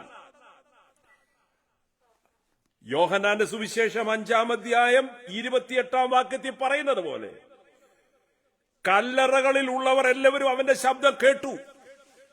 നന്മ ചെയ്തവർ ജീവനായും തിന്മ ചെയ്തവർ ന്യായവിധിക്കായും പുനരുത്ഥാനം ചെയ്യുവാനുള്ള നാഴിക വരുന്നു. നല്ല അടക്കമൊക്കെ കൊണ്ട് ചെയ്യാം, നല്ല കൊയറൊക്കെ കാണും. പക്ഷെങ്കിൽ ഈ ജഡത്തിന്റെ പ്രവൃത്തിയിൽ ഓരണമെങ്കിലും നമ്മുടെ അകത്ത് നമ്മൾ ആസ്വദിച്ച് കൊണ്ടു നടക്കുന്നെങ്കിൽ അത് നമ്മൾ ആദ്യം വായിച്ചതുപോലെ ഒരു വലിയ കോട്ട പോലെ നമ്മളെ പിശാച് അടക്കി ഭരിച്ചു വാണു ജീവിക്കുകയാണ്. ഇവിടെ ജീവിക്കുമ്പോഴും നമ്മുടെ ഉള്ളിൽ യേശു നമ്മുടെ ഉള്ളിൽ രാജാവായി നിൽക്കുകയാണ്. യേശുവിന്റെ സ്വഭാവം നമ്മളിൽ നിറഞ്ഞു നിൽക്കുകയാണ്. അപ്പൊ ഇവിടെ നമ്മൾ വായിച്ചതുപോലെ ചിലർ ലജ്ജയ്ക്കായിട്ടും ചിലർ ന്യായവിധിക്കായും പുനരുത്ഥാനം ചെയ്യും. കല്ലറകളിൽ ഉള്ളവർ എഴുന്നേറ്റു വരുന്ന ഒരു ദിവസമുണ്ട്. ആ ദിവസം നമ്മുടെ കരങ്ങൾ ബലപ്പെട്ടിരിക്കണമെങ്കിൽ നമ്മുടെ ഉള്ളിൽ ഈ വക ദുഷ്ട സ്വഭാവങ്ങൾ ഉണ്ടാകാതെ മരണപര്യന്തം, സ്നാനപ്പെടുമ്പോൾ അവരുടെ തലയിൽ കൈവച്ച് പറയുന്ന ഒരു കാര്യമുണ്ടല്ലോ, സ്നാനപ്പെടുത്തുന്ന ആള്, മരണപര്യന്തം വിശ്വസ്തനായിരിക്കുക, എന്നാൽ ജീവകിരീടം പ്രാപിക്കും. സ്തോത്രം. അപ്പൊ കൊരിന്ത്യ ലേഖനത്തിൽ നമ്മൾ വായിച്ചത്, ആകയാൽ സങ്കല്പങ്ങൾ എന്തെങ്കിലും മനസ്സിൽ കയറി വരും, അങ്ങനെ ആയിരിക്കും. ആ പുള്ളി എനിക്കെതിരായിരിക്കും, അദ്ദേഹം എനിക്കെതിരായിരിക്കും, എന്റെ ഒന്നും കാര്യം ശരിയാകാൻ പോകുന്നില്ല. സങ്കല്പങ്ങൾ ചിന്തിച്ച് ചിന്തിച്ച്, അതാണ് നമ്മൾ 5-ാമത്തെ വാക്യത്തിൽ നമ്മൾ വായിക്കുക, 2 കൊരിന്ത്യർ 10:5. സങ്കല്പങ്ങളും ദൈവത്തിന്റെ പരിജ്ഞാനത്തിന് വിരോധമായി മാറുന്ന ഉയർച്ചകൾ, എനിക്ക് അങ്ങനെയാകണം, എനിക്ക് ഇങ്ങനെ ചെയ്യണം, എനിക്ക് അവനെ കടത്തി വെട്ടണം, എനിക്ക് ഇങ്ങനെ ജീവിക്കണം, എനിക്കിവിടെ ഇന്നതല്ല, അങ്ങനെ സ്വയമേ ഉണ്ടാക്കിക്കൊണ്ടുവരുന്ന പ്രിട്ടൻഷൻ ഉയർച്ചകൾ ഇടിച്ചു കളയണം. ആരിടിച്ചു കളയണം? നമ്മൾ ഇടിച്ചു കളയണമെന്ന്. പിന്നെ ഏതു വിചാരത്തെയും ക്രിസ്തുവിനോടുള്ള അനുസരണത്തിന് വേണ്ടി പിടിച്ചടക്കണമെന്ന്. നമ്മുടെ ഉള്ളിന്റെ ഉള്ളിൽ ദൈവവചനത്തിന് വിരോധമായി വരുന്ന ഏതൊരു വിചാരമായിക്കൊള്ളട്ടെ, നമ്മൾ തന്നെ പിടിച്ച് അറസ്റ്റ് ചെയ്ത് കീഴ്പ്പെടുത്തണം. അതിന്റെ മണ്ടയിൽ യേശുവിന്റെ നാമം പറഞ്ഞ് ജയമെടുക്കണം. ഒരാളോട് വെറുപ്പെന്ന് പറഞ്ഞൊരു കാര്യം നമ്മുടെ ഉള്ളിൽ വന്നാൽ അതിനെ പിടിച്ച് അറസ്റ്റ് ചെയ്യണം. പോലീസുകാർ കുറ്റവാളികളെ അറസ്റ്റ് ചെയ്യുന്ന പോലെ അതിനെ അറസ്റ്റ് ചെയ്യണം. അവരവരുടെ ഉത്തരവാദിത്വം, ഇൻഡിവിജ്വൽ റെസ്പോൺസിബിലിറ്റിയാ. നമ്മുടെ കണ്ണിൽ കൂടെ ഒരു കാര്യം, ഒരു ചെവി കൂടെ വേറൊരു കാര്യം പറഞ്ഞു കേട്ടു, വേറൊരു കാര്യം കണ്ടു.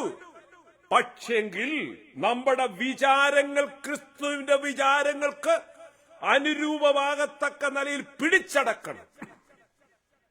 ഒരാളൊരു ഉദാഹരണ രീതിയിൽ ഇങ്ങനെ പറഞ്ഞു, അപ്പൊ നിങ്ങളുടെ മനസ്സിൽ അതിരിക്കും. ആ ഭാഗം വായിക്കുമ്പോൾ ഒരിക്കലും ഒരു വെള്ളക്കാരൻ, ഒരു ദൈവദാസൻ പറഞ്ഞു, ഒത്തിരി വർഷങ്ങൾക്കും എന്റെ മനസ്സിലിരിപ്പുണ്ട്.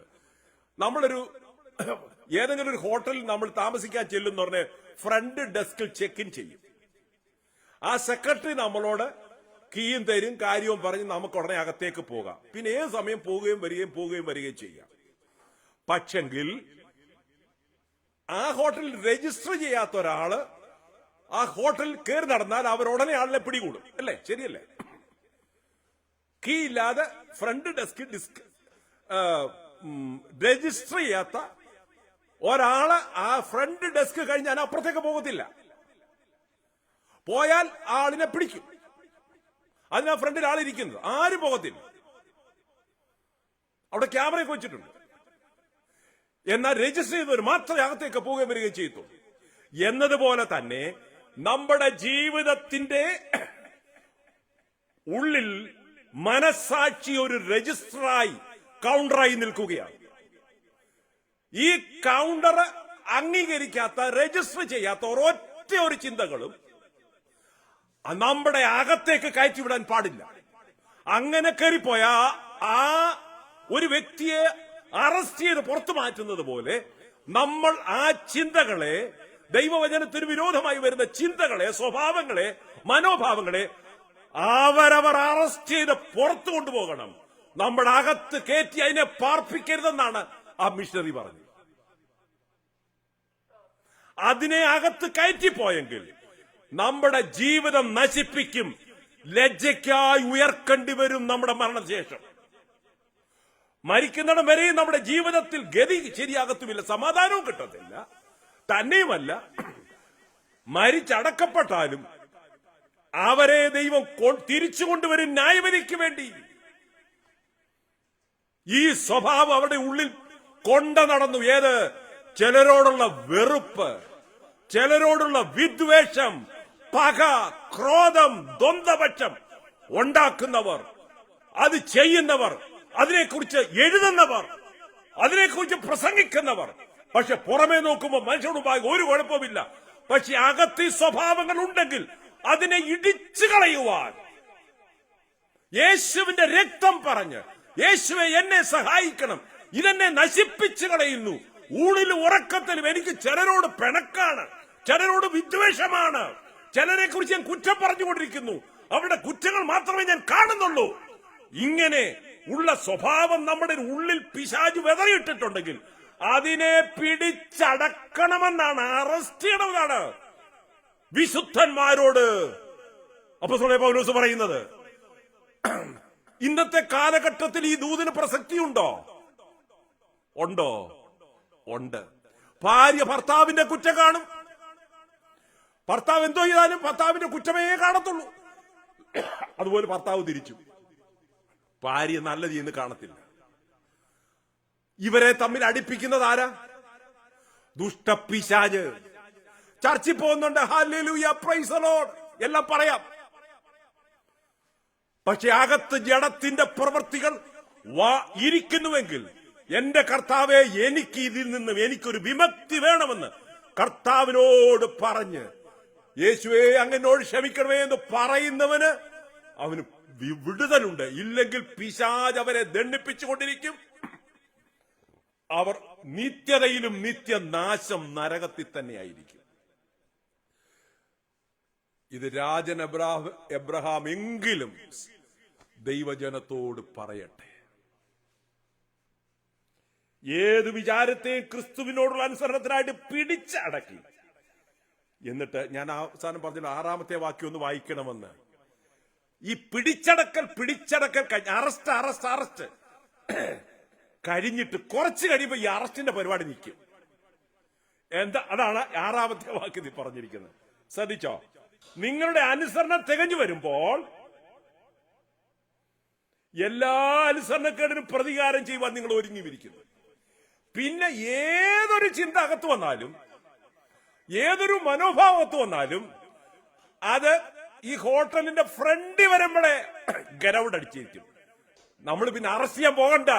കാരണം ഓൾറെഡി നമുക്കറിയാം ഈ പുള്ളി, ഈ വിദ്വേഷം ഒരു വ്യക്തിയെ കുറിച്ചല്ല ഇവിടെ പറയുന്നത്. പക്ഷെ ഒരു വ്യക്തിക്ക് നേരെ ആ വിദ്വേഷമാകാം, ഭാര്യയ്ക്ക് നേരെയാകാം, ഭർത്താവിന് നേരെയാകാം, പാസ്റ്റർക്ക് നേരെയാകാം, അച്ഛന് നേരെയാകാം, കപ്പ്യാർക്ക് നേരെയാകാം. ആ വിദ്വേഷം, ആ പകയെ പിടിച്ചടക്കി ക്രിസ്തുവിനോട് അനുസരണത്തിനായിട്ട് നമ്മളത് ചെയ്ത് നമ്മൾ ആ കാര്യത്തിൽ സ്മാർട്ടായി. ഏത്? കർത്താവ് നമ്മുടെ അകത്തിരിക്കുന്നു, പരിശുദ്ധാത്മാവ് നമ്മുടെ ആ ചെക്ക് ഇൻ ചെയ്യുന്ന ഡെസ്കിൽ ഇരിക്കുന്നു, നമ്മുടെ ഹൃദയത്തിൽ ഇരിക്കുന്നു. നമ്മുടെ നോട്ടം, നമ്മുടെ ചിന്തയുടെ ഒക്കെ മുന്നിൽ ഓരോന്ന് വരുമ്പോ ഉടനെ ഈ ആത്മാവ് പറയും, യെസ് യെസ്, നിനക്കിവിടെ കയറാനൊക്കത്തില്ല, നിനക്ക് കയറാം, പോരെ, നീ അവിടെ നിൽക്കൂ. ചുരുക്കി പറഞ്ഞാൽ നമ്മൾ അനുസരണം തികഞ്ഞു വരുന്ന ഒരു സന്ദർഭമുണ്ട് ഈ ഭൂമിയിൽ നമ്മൾ ജീവിച്ചിരിക്കുമ്പോൾ. നമ്മൾ ഏത് കാറ്റഗറിയിലാണ്? സ്തോത്രം, ഹല്ലേലൂയ.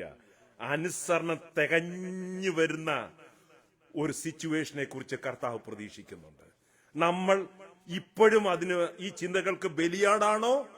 അതോ 6-ാമത്തെ വാക്യം, നിങ്ങളുടെ അനുസരണം തികഞ്ഞു വരുമ്പോൾ എല്ലാ അനുസരണക്കേടിനും പ്രതികാരം ചെയ്യുവാൻ ഒരുങ്ങി വരും. നിങ്ങൾ പുറമെയുള്ളത് നോക്കുന്നു, താൻ ക്രിസ്തുവിനുള്ളവനെന്ന് ഒരുത്തൻ ഉറച്ചിരിക്കുന്നുവെങ്കിൽ അവൻ ക്രിസ്തുവിനുള്ളതെന്ന പോലെ ഞങ്ങൾ ക്രിസ്തുവിനുള്ളവരെന്ന് അവൻ പിന്നെയും വിചാരിക്കട്ടെ. സ്തോത്രം. എന്റെ സമയം കഴിഞ്ഞ് ഞാനിവിടെ നിർത്തട്ടെ. ഇതൊരു വിശുദ്ധ ജീവിതത്തിന് വേണ്ടിയുള്ള ഒരു പഠിപ്പിക്കലായിരുന്നു. നമ്മുടെ ദൈവവചനത്തിന് വിരുദ്ധമായി നമ്മുടെ മനസ്സിൽ വരുന്ന, നമ്മുടെ ചിന്തകളിൽ വരുന്ന, അവസാനം അത് സ്വഭാവമായി മാറുമ്പോൾ നാം ദൈവത്തോട് അന്യപ്പെട്ടു പോകുന്നു. പുറമേ ക്രിസ്ത്യാനി വിശ്വാസി എന്നുള്ള പേരും കൊണ്ട് നടക്കാം. വെറുതെ പിശാച് നമ്മളെ വഞ്ചിക്കരുതേ. ദൈവവചനത്തിനും ദൈവത്തിനും വിരുദ്ധമായി നടക്കുന്ന സകല ചിന്തകളെയും പിടിച്ചടക്കി ദൈവത്തോടുള്ള അനുസരണത്തിനായി നമ്മളെ തന്നെ സമർപ്പിക്കുമ്പോൾ, നമ്മൾ കുറച്ചു കഴിയുമ്പോൾ ആത്മീയ പക്വതയിലേക്ക് വരുമ്പോൾ നമ്മൾ വിശുദ്ധരും നിഷ്കളങ്കരും പരമാർത്ഥികളുമായി ദൈവത്തിന്റെ സന്നിധിയിൽ നമ്മൾ എത്തിപ്പെടുവാൻ കഴിയും.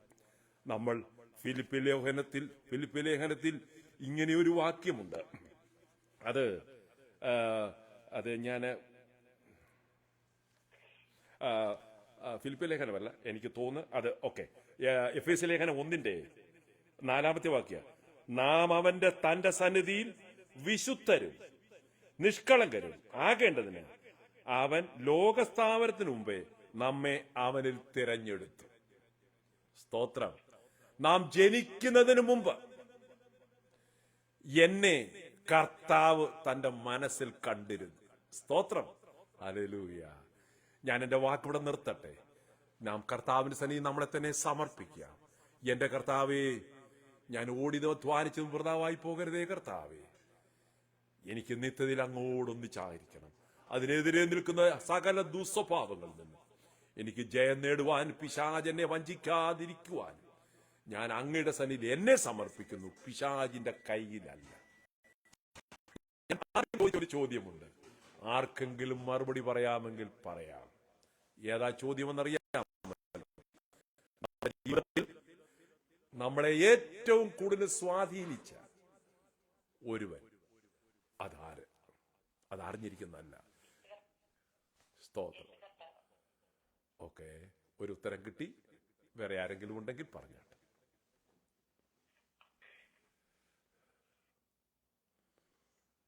Amen.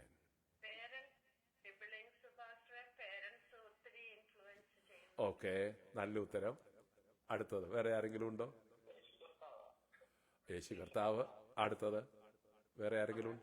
ഏതാ?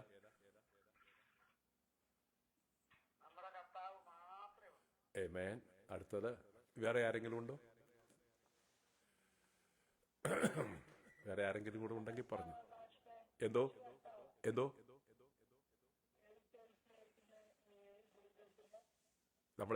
നമ്മളെ ഏറ്റവും കൂടുതൽ സ്വാധീനിച്ച ആളാരാന്നാ പറഞ്ഞ? യേശു കർത്താവ്. അടുത്തത് വേറെ ആരെങ്കിലും ഉണ്ടോ?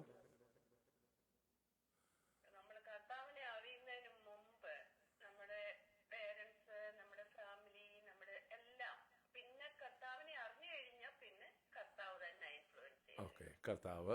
യെസ്. ഇനി ആരെങ്കിലും ഉണ്ടോ? നല്ല നല്ല ഉത്തരങ്ങൾ. ഞാൻ പറയട്ടെ, എല്ലാ ഉത്തരങ്ങളും ശരിയാണ്. എന്നാൽ പരമമായി നമ്മുടെ ജനനം പുറകിൽ വരെ, നമ്മൾ ജനിക്കുന്നതിന് മുമ്പ്, ഇപ്പോൾ ഒരു വാക്യം അവിടെ വന്ന് അവസാനിച്ചു കണ്ടില്ലേ? ലോകസ്ഥാപനത്തിന് മുമ്പ്. അത് ഞാൻ ചിന്തിച്ചതല്ല, അത് വാക്യണമെന്ന്. അവിടെ അന്നേരം ഞാനത് ഓർത്ത ചോദ്യം, അത് ഒന്നുകൂടെ ഓർത്ത് പറയണമെന്ന്. ലോകസ്ഥാപനത്തിന് മുമ്പ്, നമ്മുടെ മാതാപിതാക്കന്മാര് ജനിക്കുന്നതിന് മുമ്പ്. Hallelujah, hallelujah. നമ്മുടെ അകത്തൊന്ന് ചിന്തിക്കാൻ ഒക്കുമോ? നമ്മളെ കണ്ട കർത്താവ് ജീസസ്. ഇനിയും മരണത്തിനപ്പുറം, നമ്മുടെ അടക്കമുണ്ടെങ്കിൽ അടക്കത്തിനപ്പുറം, ഹല്ലേലൂയ, നമ്മളെ കാണുന്ന കർത്താവ്. ഞാൻ കഴിഞ്ഞ ദിവസം എന്റെ വൈഫുമായിട്ട് ഡൈനിങ് ടേബിളിൽ ഇരുന്നപ്പോൾ ഈ കാര്യം ഞാൻ എന്റെ മനസ്സിലേക്ക്, എന്നെ മാതാപിതാക്കന്മാർ തീർച്ചയായിട്ടും, തീർച്ചയായിട്ടും. എന്നാൽ നമ്മൾ പാപത്തിൽ ജീവിക്കുമ്പോഴും, യേശുവിനെ അറിയാതിരുന്നപ്പോഴും, കർത്താവിനെ അറിയാതിരുന്നപ്പോഴും, ദൈവമല്ലാതെ ജീവിച്ചപ്പോൾ നമ്മുടെ പുറകെ നമ്മളെ ചെയ്സ് ചെയ്ത്. ഇംഗ്ലീഷിൽ ഒരു പാട്ടുണ്ട്. ആ പാട്ട് എനിക്ക് പറയാൻ അറിയത്തില്ല. ഇംഗ്ലീഷിൽ നമ്മുടെ കുഞ്ഞുങ്ങളൊക്കെ പാടും. 99 എന്നൊക്കെ പറഞ്ഞുള്ളൊരു പാട്ടുണ്ട് ഇവർക്ക്. ഹി ചേസിങ് മീ എന്നും പറഞ്ഞ ആ ഒരു പാട്ട് ഞാൻ വിട്ടുപോയി. എനിവേ, നമ്മുടെ കുഞ്ഞുങ്ങളുടെയൊക്കെ ഹിൽ സോങ്ങുകാരുടെ ഒരു പാട്ടാ റെക്കലെസ് ലവ്. അതാ റെക്കലെസ് ലവ്. നമ്മൾ തെറ്റി ജീവിക്കുമ്പോൾ നമ്മളെ പുറകെ വരുന്ന, നമ്മളെ ചേസ് ചെയ്യുന്ന ഒരാൾ.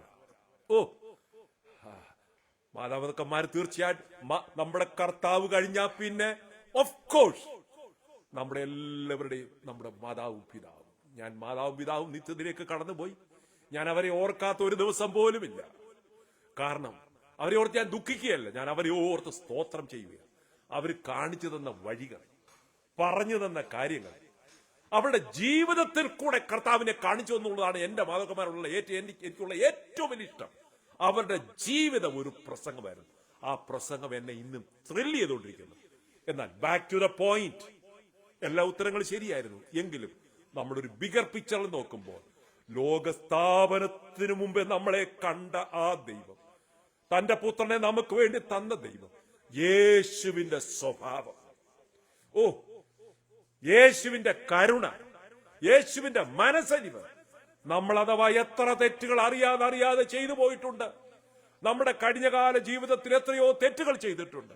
കർത്താവിനോട് നമ്മൾ അവകളെല്ലാം പോയി സോറി എന്ന് പറഞ്ഞിട്ടില്ലേ? കർത്താവ് ഒരു പ്രാവശ്യമെങ്കിലും പറഞ്ഞിട്ടുണ്ടല്ലോ? നോ എന്ന് പറഞ്ഞിട്ടുണ്ടോ? ഒരൊറ്റ പാപമെങ്കിലും കർത്താവ് പറഞ്ഞിട്ടുണ്ടോ? ഒക്കത്തില്ല, എനിക്ക് ക്ഷമിക്കാൻ ഒക്കത്തില്ല.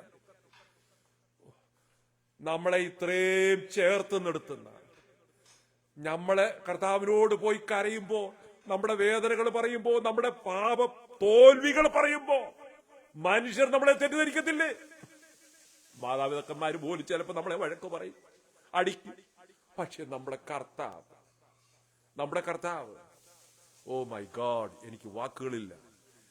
എല്ലാവരും പറഞ്ഞ നല്ല ഉത്തരങ്ങൾക്കായി നന്ദി. നമ്മുടെ കർത്താവിനെ പോലെ ഒരുവനില്ല. നമ്മുടെ കർത്താവ് നമുക്ക് കാൽവറിയിൽ നമുക്ക് വേണ്ടി അനുഭവിച്ച, ബാക്കിയൊന്നും എനിക്ക് പറയാൻ വയ്യ, എന്റെ സമയം മുന്നോട്ട് പോകുന്നു. ഞാനത് ഓർക്കുമ്പോൾ എന്റെ ഹൃദയം വികസിക്കും, എന്റെ കണ്ണ് നിറയും. ഇന്നലെ ഞങ്ങൾ ഡൈനിങ് ടേബിളിൽ ഇരുന്നപ്പോൾ ഞങ്ങൾക്ക് സംസാരിക്കാൻ കഴിയില്ലായിരുന്നു. അതുപോലെ കണ്ണുനീര് കൊണ്ട്, ദൈവത്തോടുള്ള ഭക്തി കൊണ്ട്, ആ സ്നേഹം കൊണ്ട്, ഇങ്ങനെ നമ്മൾ ഇടയ്ക്കിടയ്ക്ക് ഓർക്കുന്നത് നല്ലതാണ്. ആട്ട് നിങ്ങളുടെ എല്ലാവരുടെയും സ്നേഹത്തിനും പ്രാർത്ഥനയ്ക്കും വിശ്വാസത്തിനുമായി ഞാൻ ദൈവത്തിന് നന്ദി പറയുന്നു. നമ്മുടെ വിരുദ് നഷ്ടപ്പെട്ടു പോകരുത്. നമ്മൾ അക്കരെ ചെല്ലണം. ലജ്ജയ്ക്ക് വേണ്ടി ഉണരാനിട വരരുത്. നല്ലൊരു പെട്ടി, നല്ലൊരു അടക്കം, നല്ലൊരു കൊയറ്, ഇങ്ങനെയൊക്കെ നമ്മളെ കൊണ്ട് അടക്കണം. അതൊക്കെ നല്ലത്.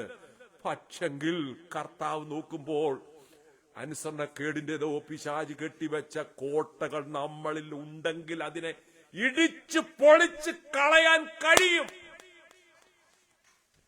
എങ്ങനെ? അതുകൂടെ പറഞ്ഞില്ലല്ലോ. നമ്മുടെ ആയുധങ്ങൾ എന്താണ്? പ്രാർത്ഥന, ആത്മനിർഭരമുള്ള പ്രാർത്ഥനയാണ്. 2 ദൈവത്തിന്റെ വചനമാണ്. 3 പ്രൈസസ് അണ്ടു ഗോഡ്. ഇപ്പൊ നമ്മൾ പറഞ്ഞ ആ ടോപ്പിക്ക് ചോദ്യം ചോദിച്ചു ഉത്തരം പറഞ്ഞല്ലോ. പ്രൈസ്. നമ്മുടെ വീടിനകത്ത് അങ്ങോട്ടും ഇങ്ങോട്ടും നടക്കുമ്പോ പറഞ്ഞു, യേശുവേ അങ്ങേ പോലെ ഒരുവനില്ല, എന്റെ പാപങ്ങൾ ക്ഷമിച്ചെന്ന കർത്താവേ അങ്ങക്ക് നന്ദി. പ്രൈസസ്. ചർച്ചിൽ മാത്രം കൈയുയർത്തി പറയേണ്ട ഒരു കാര്യമല്ല. Praises unto God. കിച്ചണിൽ കൂട്ടാനുണ്ടാക്കിക്കൊണ്ടിരിക്കുന്നു, കറി എറിഞ്ഞുകൊണ്ടിരിക്കുന്നു, കർത്താവേ I thank you Jesus, praise you God. ലജ്ജ കൂടാതെ നമുക്ക് പറയാം. നമ്മുടെ വീടിനകത്ത് പ്രൈസസ് കൊണ്ട് ദൈവത്തെ പ്രൈസ് ചെയ്യുന്ന വാക്കുകൾ, നമ്മുടെ എയർ മോളിക്യൂൾസ് ഒക്കെ നമ്മൾ പറയുന്ന പ്രൈസസ് കൊണ്ട് നിറയട്ടെ. ജീസസ്. അടുത്തത് ഹോൾഡിംഗ് ഓൺ ദ ഫെയ്ത്ത്. വിശ്വാസത്തിൽ പിടിച്ചു നിൽക്കുക, വിടരുത്. എന്നിട്ട് ശുദ്ധ മനസാക്ഷി കേട്ടോ, ശുദ്ധ മനസാക്ഷി കേട്ടോ. ഒന്നുകൂടെ പറയാം. പ്രാർത്ഥന, ദൈവത്തിന്റെ വചനം, ആരാധന, ഹോൾഡിംഗ് ഓൺ ദ ഫെയ്ത്ത്, വിശ്വാസത്തിൽ പിടിച്ചു നിൽക്കുക, നല്ല മനസാക്ഷി. ദൈവമായ കർത്താവ് നമ്മളെ സഹായിക്കുമാറാകട്ടെ. നമ്മൾ ഇനിയും കർത്താവ് നമുക്ക് സഹായിച്ചാൽ വീണ്ടും കാണും, കേൾക്കും. ഇല്ലെങ്കിൽ നിത്യത, നിത്യത, നിത്യത. May God bless you. Thank you so much. By.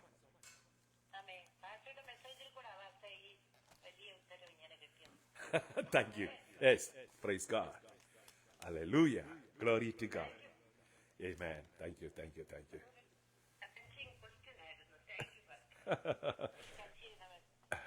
Yeah. സ്തോത്രം. Thank you. Thank you, Jesus. ഞാൻ ഓ ഐ എം സോറി. ഞാൻ ഒരു വാക്ക് പ്രാർത്ഥിച്ചിറങ്ങട്ടെ. I am sorry. Thank you for reminding me. Hallelujah. ഒരു വാക്ക് പ്രാർത്ഥി. എനിക്കറിയാം ഈ വചനം ഇച്ചിരി ഡീപ്പായിരുന്നു. ഒരു സ്പിരിച്വൽ സർജറി നടന്നിട്ടുണ്ടെന്ന് എനിക്കറിയാം. പക്ഷേ കർത്താവിന്റെ സന്നിധിയിൽ നമ്മളൊന്ന് ഒന്ന് സമർപ്പിച്ചാൽ മതി. കർത്താവെ, നമ്മൾ വിചാരിക്കും ഒത്തിരി പ്രാവശ്യം സമർപ്പിച്ചാൽ അതുകൊണ്ട് എന്റെ ബിഗ് ഡീൽ അല്ല. ഈ പിശാജ് ആ ചിന്ത വരുന്ന പിശാജാ കൊണ്ടിരുന്നത്. അങ്ങനെ വന്നാൽ ഇറ്റ്സ് എ ബിഗ് ഡീൽ എന്ന് തന്നെ പറയണം. പിശാജ് നീന്റെ കാര്യത്തിന് പോക്കെന്ന് പറയണം. എനിക്ക് എന്റെ കർത്താവിന്റെ സന്നിധിയിൽ ഒന്ന് സമർപ്പിക്കണം. ഒരു വാക്ക്, ഞാൻ അതിന്റെ പാങ്ങികളൊന്നും പറയുന്നില്ല. അകത്ത് ഒരു കരച്ചിലുണ്ടെങ്കിൽ, കർത്താവിനോട് ഒരു സ്നേഹമുണ്ടെങ്കിൽ, നിത്യത നമുക്ക് വേണമെന്നുണ്ടെങ്കിൽ, നമുക്കൊരു നല്ല അവസാനം നമുക്ക് വേണമെന്നുണ്ടെങ്കിൽ, കർത്താവെ ഹിയറയാ, എന്റെ കഴിവുകൊണ്ട് നടക്കില്ല, എനിക്ക് അങ്ങനെ വചനം ചെയ്ത് എനിക്ക് നിത്യതയിൽ വരണം, എനിക്ക് ഈ ഭൂമിയിലെ ഒന്നും അതിനേക്കാൾ പ്രസക്തമല്ല എന്ന് കർത്താവിനോട് പറഞ്ഞ് നമ്മുടെ കണ്ണുകള്, ഹൃദയം ഒക്കെ ദൈവസന്നിധിയിൽ ഇരുന്ന് താഴ്ത്താം, പ്രാർത്ഥിക്കാം. പരിശുദ്ധ കർത്താവേ, അങ്ങയ്ക്ക് നന്ദി. എത്ര പേരുണ്ടെന്ന് അറിയത്തില്ല കർത്താവേ, പക്ഷേ വളരെ മനോഹരമായ ഒരു അവസരമായിരുന്നു. ഞങ്ങൾ അനേക ദൂര സ്ഥലങ്ങളിലൊക്കെ ഇരുന്നാണ് ഈ വചനം കേട്ടത്. പക്ഷേ ഒരു ചോദ്യം ചോദിച്ചപ്പോൾ എല്ലാവരും അൺമ്യൂട്ട് ചെയ്ത് വന്ന് നല്ല മനോഹരമായ ഉത്തരങ്ങൾ പറഞ്ഞു. സ്തോത്രം. എല്ലാവരുടെ ഹൃദയത്തിൽ ഒന്നേ ഉള്ളു കർത്താവേ, അത് അങ്ങാണ്. ഞങ്ങൾക്ക് അങ്ങേ കണ്ടുമുട്ടാൻ കഴിഞ്ഞതുകൊണ്ട് കർത്താവിന് നന്ദി പറയുന്നു. കർത്താവേ, ഞങ്ങൾ അറിഞ്ഞു അറിയാതെ പലപ്പോഴും പിശാച് അനേക കോട്ടകൾ, ഉയർച്ചകളിട്ട്, സങ്കല്പങ്ങളിട്ട്, ഭാവനകളിട്ട്, തീരുമാനങ്ങളിട്ട്, ആശയങ്ങളിട്ട് നിങ്ങളുടെ ഹൃദയത്തെ വശീകരി. യേശു കർത്താവ് പോലും വിൽഡർനെസ്സിൽ 40 ദിവസം ഉപവാസത്തിലായിരിക്കുമ്പോൾ എന്റെ യേശുവിന്റെ പുറകെ ഈ കള്ള പിശാച് കടന്നു വന്ന. ഹല്ലേലൂയ. നിനക്ക് വിശക്കുന്നുണ്ട്? എന്തോ ഒരു നല്ല ചോദ്യമാണ്. അങ്ങനെങ്കിൽ ഈ കല്ലിനോടൊന്ന് പറഞ്ഞാൽ മതി എന്നേ, അപ്പമായി തീരുമെന്നേ. എന്തുമാത്രം വഞ്ചനക്കാരൻ, സ്നേഹം നടിച്ചുകൊണ്ട് വന്നുകൊണ്ട്. അതേ ദുഷ്ടപ്പിശാചേ, നീ ഇന്നും അനേക ജീവിതങ്ങളെ വഞ്ചിക്കാൻ ശ്രമിക്കുകയാണ്. വലിയ പെറ്റതള്ള പോലെ നിന്റെ അപ്രോച്ച്. യേശുവിന്റെ അധികാരമുള്ള നാമത്തിൽ ഇന്ന് പകൽക്കാലം ഈ വചനത്തിനു മുമ്പാകെ സമർപ്പിച്ച എല്ലാവരെയും എളിയവൻ പ്രാർത്ഥിച്ച് അനുഗ്രഹിക്കുന്നു. ഈ വചനം കേട്ട ഒറ്റ ഒരാൾ പോലും നരകത്തിൽ പോകരുത്, ലജ്ജയ്ക്ക് വേണ്ടി ഉയർത്തെഴുന്നേൽക്കാൻ പാടില്ല. ഇത് ഞങ്ങൾ ആഗ്രഹിക്കുന്നു. എന്നോട് ചേർന്ന് ഇപ്പോൾ ആമേൻ പറയുന്നവർ അനേകരാണ്. എത്ര പേരാണെന്ന് എനിക്കറിയത്തില്ല. ഈ വചനത്തോട് ചേർന്ന് സമർപ്പിക്കുന്നവർ അനേകരാണ്. ബോസ്റ്റൺ പ്രയർ ലൈനിൽ അനേകരുണ്ട്. അവരെ പരിശുദ്ധാത്മാവിൽ ദൈവത്തിന്റെ നാമത്തിൽ, യേശു കർത്താവിന്റെ നാമം ചൊല്ലി, യേശുവിന്റെ രക്തം ചൊല്ലി അവരെ പ്രാർത്ഥിച്ച് അനുഗ്രഹിക്കുന്നു. ആരും നഷ്ടപ്പെട്ടു പോകരുത്. സ്തോത്രം. ഹല്ലേലൂയ. ഈ സദ്വർത്തമാനം ഞങ്ങൾക്ക് 10 പേരോട് പറയാതിരിക്കുന്നത് എങ്ങനെയാണ്? ഞങ്ങൾ നാളെ കണ്ണടച്ചാൽ ഞങ്ങൾ ചിലരോട് പറയണമെന്നുള്ളത് അവരോട് ഞങ്ങൾ പറഞ്ഞില്ലെങ്കിൽ അതൊരു തെറ്റല്ലേ? എത്രയും വേഗം ഇന്ന് തന്നെ 2 പേരോടെങ്കിലും യേശുവിന്റെ സ്നേഹം ഒരു സെന്റൻസിലെങ്കിലും 2 സെന്റൻസിലെങ്കിലും ഞങ്ങൾ പങ്കുവയ്ക്കുവാൻ ഞങ്ങൾക്ക് കൃപ ചെയ്യണം. ഈ ഒരു ചോദ്യം തന്നെ ആയിരിക്കട്ടെ മറ്റുള്ളവരോട് ചോദിക്കുന്നത്. നിങ്ങളുടെ ജീവിതത്തെ ഏറ്റവും കൂടുതൽ സ്വാധീനിച്ച ഒരു വ്യക്തി ആരാണ്? ചിന്തിക്കുക എന്ന് പറഞ്ഞ ആ ചോദ്യം തന്നെ ആൾക്കാരോട് ചോദിക്കുക. കർത്താവേ, പ്രിയപ്പെട്ടവരെ അനുഗ്രഹിച്ചു പ്രാർത്ഥിക്കുന്നു. സ്തോത്രം. ഞങ്ങളോട് ക്ഷമിച്ച കർത്താവ്, ഞങ്ങൾക്ക് വേണ്ടി ജീവൻ തന്ന കർത്താവ്, ഞങ്ങൾ ജനിക്കുന്നതിന് മുമ്പ്, ഞങ്ങളുടെ അപ്പനമ്മമാര് ജനിക്കുന്നതിന് മുമ്പ് പോലും ഞങ്ങളെ ക്രിസ്തുവിൽ കണ്ട പരിശുദ്ധ പിതാവേ, അങ്ങയുടെ ജ്ഞാനം എത്ര വലുതാ കർത്താവേ. ഞങ്ങൾക്ക് വേണ്ടി ഒരുക്കിയിരിക്കുന്ന നിത്യത ഞങ്ങൾ കണ്ടിട്ടില്ല. വിശ്വാസ കണ്ണാൽ മാത്രമേ ഇപ്പോൾ അത് കാണുന്നുള്ളൂ. പക്ഷേ ഒരിക്കൽ അവിടെ എത്തും.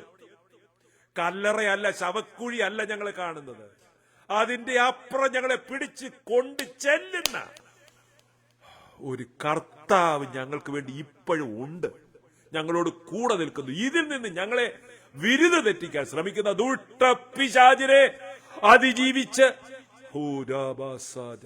ഓരോ നിമിഷവും ജീവിക്കുവാനും അങ്ങനെ പിശാചുക്കളെയും പിശാചിന്റെ പ്രവൃത്തികളെയും പടിക്ക് പുറത്തു നിർത്തി എപ്പോഴും ജയിച്ച് ജയിച്ച് ജയിച്ച് ജയിച്ച് അവസാനം അനുസരണം തികഞ്ഞു വരുന്ന സന്ദർഭമുണ്ട്. അതിനായി ഞങ്ങളെ എല്ലാവരെയും ഏൽപ്പിക്കുന്നു. ഇന്ന് ശുശ്രൂഷകളെ നിയന്ത്രിക്കുവാൻ പ്രിയ ദൈവദാസിയെയും ശക്തീകരിക്കുകയും ബലപ്പെടുത്തുകയും ചെയ്തല്ലോ. ദൂരെയും ചാരയുമായി വചനം കേട്ട എല്ലാവർക്കും അനുകൂലമായി തീരണമേ. സോഷ്യൽ മീഡിയയിൽ ഇത് വരുന്നുണ്ട്. ഇത് അനേകർക്ക് ദൈവാത്മാവിന്റെ പ്രേരണയുള്ളവർ ഇത് ഷെയർ ചെയ്യട്ടെ. കാരണം അവർക്കും ദൈവം പ്രതിഫലം കൊടുക്കുമല്ലോ. അങ്ങനെ ഷെയർ ചെയ്ത് 10 പേരുടെ 100 പേരുടെ കണ്ട് അവരുടെ സ്വർഗത്തിൽ വരുന്നെങ്കിൽ വരട്ടെ കർത്താവേ. എല്ലാ മഹത്വം അങ്ങയ്ക്ക്. പ്രാർത്ഥന കേട്ടതിന് നന്ദി പറയുന്നു യേശുവിന്റെ നാമത്തിൽ തന്നെ പിതാവേ. Amen. God bless you. Thank you so much. Thank you. Hallelujah. Glory.